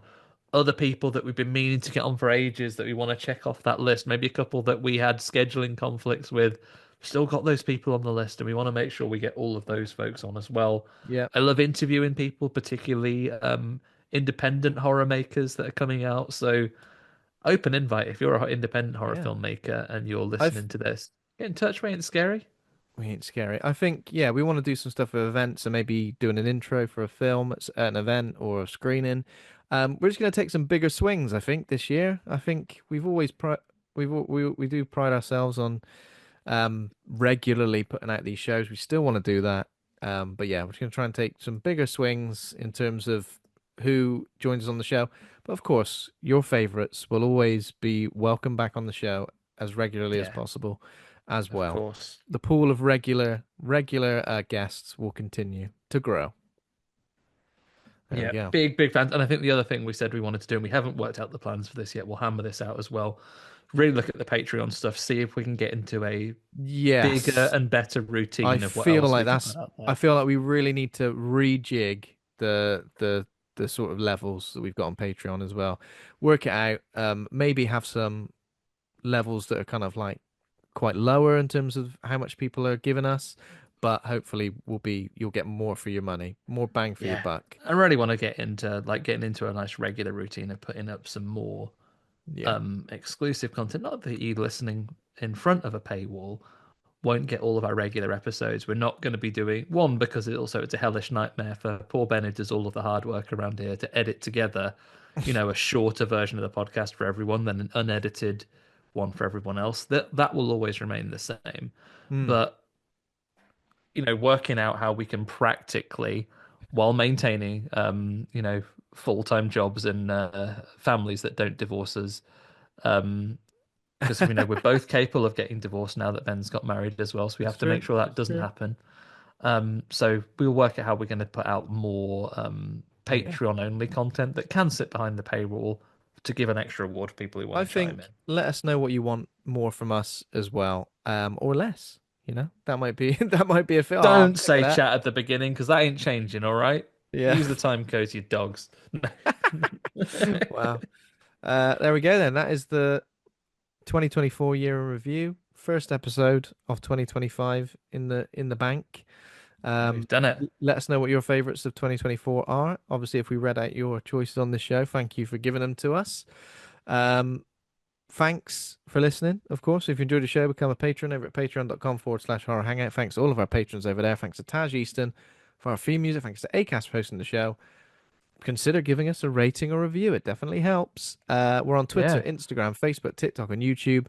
Or go to www.horrorhangout.co.uk for everything podcast related in one place. Yeah. And while we're here, Ben, and we're doing some thank yous, we Yes, talked yes. about guests and getting big swings. I want to thank absolutely everyone who, I mean, you want to Oh, thank yeah. them as well. I'm not taking sole credit for this. Um, I want to thank everyone that came to join us and hang out with us this year. I have a list of their names, if I may, Ben. Oh, Shout my out to God. you Absolutely. individually in the order of appearance over episodes this year. Raddy Nikolov, of course. Then we had Emily Stewart who joined us. Then Errol Anthony Hales came to join us. Then Daniel Richardson, Helen Payne, Rupa Shikorta, Lucy Bouglas, Alice Taylor Matthews, Nico Bell, everyone who spoke to us at Fright Fest Glasgow. I haven't got all of those written down. We Bloody would everyone, be mate. here all absolutely night. Alex and Kia came to join us for an interview, though. Stu Freeman joined us. Ed Harvey, of course. Georgia Cook, James Barnett, Ash Millman a couple of times. Ash Millman, John Crinnan a couple of times. Jem Carmella, another friend of the show, came to join us once again for Silent Hill Revelation with you, Ben. Yeah. Kim Morrison, I love having Kim on. She's such a good laugh. So Kim came to join us this year as well. Oliver Harper, congratulations on your award this year as well, Oliver. Um, Came to join us for Jaws 3. Philip Escott came to talk to you about from Generation Terror. Terrell Graham, always good to have Terrell, and I got to meet him for the first time this year. Lucy a second time. Jim Wheel and Sophie Shaw from the Static Sea Yeah. team. Um, we've already mentioned her in a book once. Ariel Powers Schwab, not Booth. Um, Danny Taylor came to join us. Emma Cownley, of course, the legendary Stu Freeman, Liz Bishop, Rich Rose, the director of It's Really You, Charlie Errington in Oh, her first yes. inaugural with a new name appearance came to Yeah. join us. Ryan Kruger, the director of the Street Trash remake, Annabelle Rich and Chris Mills. We mentioned them earlier today as well. Almost there, everybody. This person's quickly, Ben, test the director of the Resident Evil documentary. Brandon His name is Salisbury. chopped off. There you go, Brandon. Thank you very much. And then finally, Josh Lawson and Dave Andrews from the Dead Northern Crew. Oh God, That was a yeah. big list of guests. Everyone we met at Fright Fest as well. Lots of other friends we haven't got to name check. People like Jake, people like Aaron, everyone who spoke to us at Fright Fests around the country. Um, And the we like to hear returning, ourselves talk, but and the we, returning one yeah, time a year, Mr. Luke Condor. Luke Condor himself, Yeah. everybody. But yeah, we love hearing ourselves chat on, I'm sure. But having folks like you come on and join us, you bring so much to it, so much knowledge. So many of our guests are some of my absolute favorite, some of the funniest people I have met have been doing this podcast, and it's been amazing just to scroll through that list of names that came to join Yeah. us in a Unbelievable, man. single year. And as we head into our eighth one, Yeah. We're talking about that. We're heading in to the eighth year. Heading into the eighth year? Well, we're yeah, finishing up. This is the eighth year, right? yeah. We're in So the we eighth started in year. 2017. We turn eight Yeah, turn in. eight. The passage of time is confusing me at the moment, but yeah. Yeah. Uh, yeah, it's been what a time, and still having fun. I've not got to a point where I go, "This is a bloody chore. This is." I look forward Oh, to it am I every week. speaking to this guy again every week? No. We've said it before. I don't think it can be said too many times.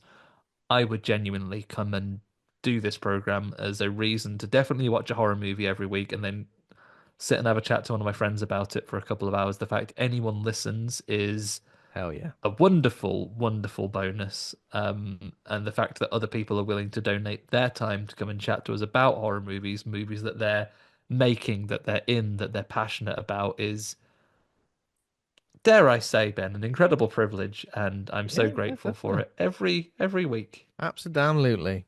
Couldn't have said it better myself. There we go then. Well, thank you, Andy. It's been a pleasure. Have a Ben, thank lovely. you for being a right horror We're dude. recording this before New Year's Eve, so have a lovely New Year's. Of course, if you're listening to this, which which you will be after New Year's, have a lovely 2025. And stick with us for all your horror, best and worsts. I know today was mainly about the bests, but we'll still be covering the worsts as well. Don't you Yeah, worry. don't worry. We're not gonna go soft on you and start saying only the best stuff. Yes, indeed. Okay, then. See you later, Right. everybody. Good night, everybody. Good night. Bye. Bye bye.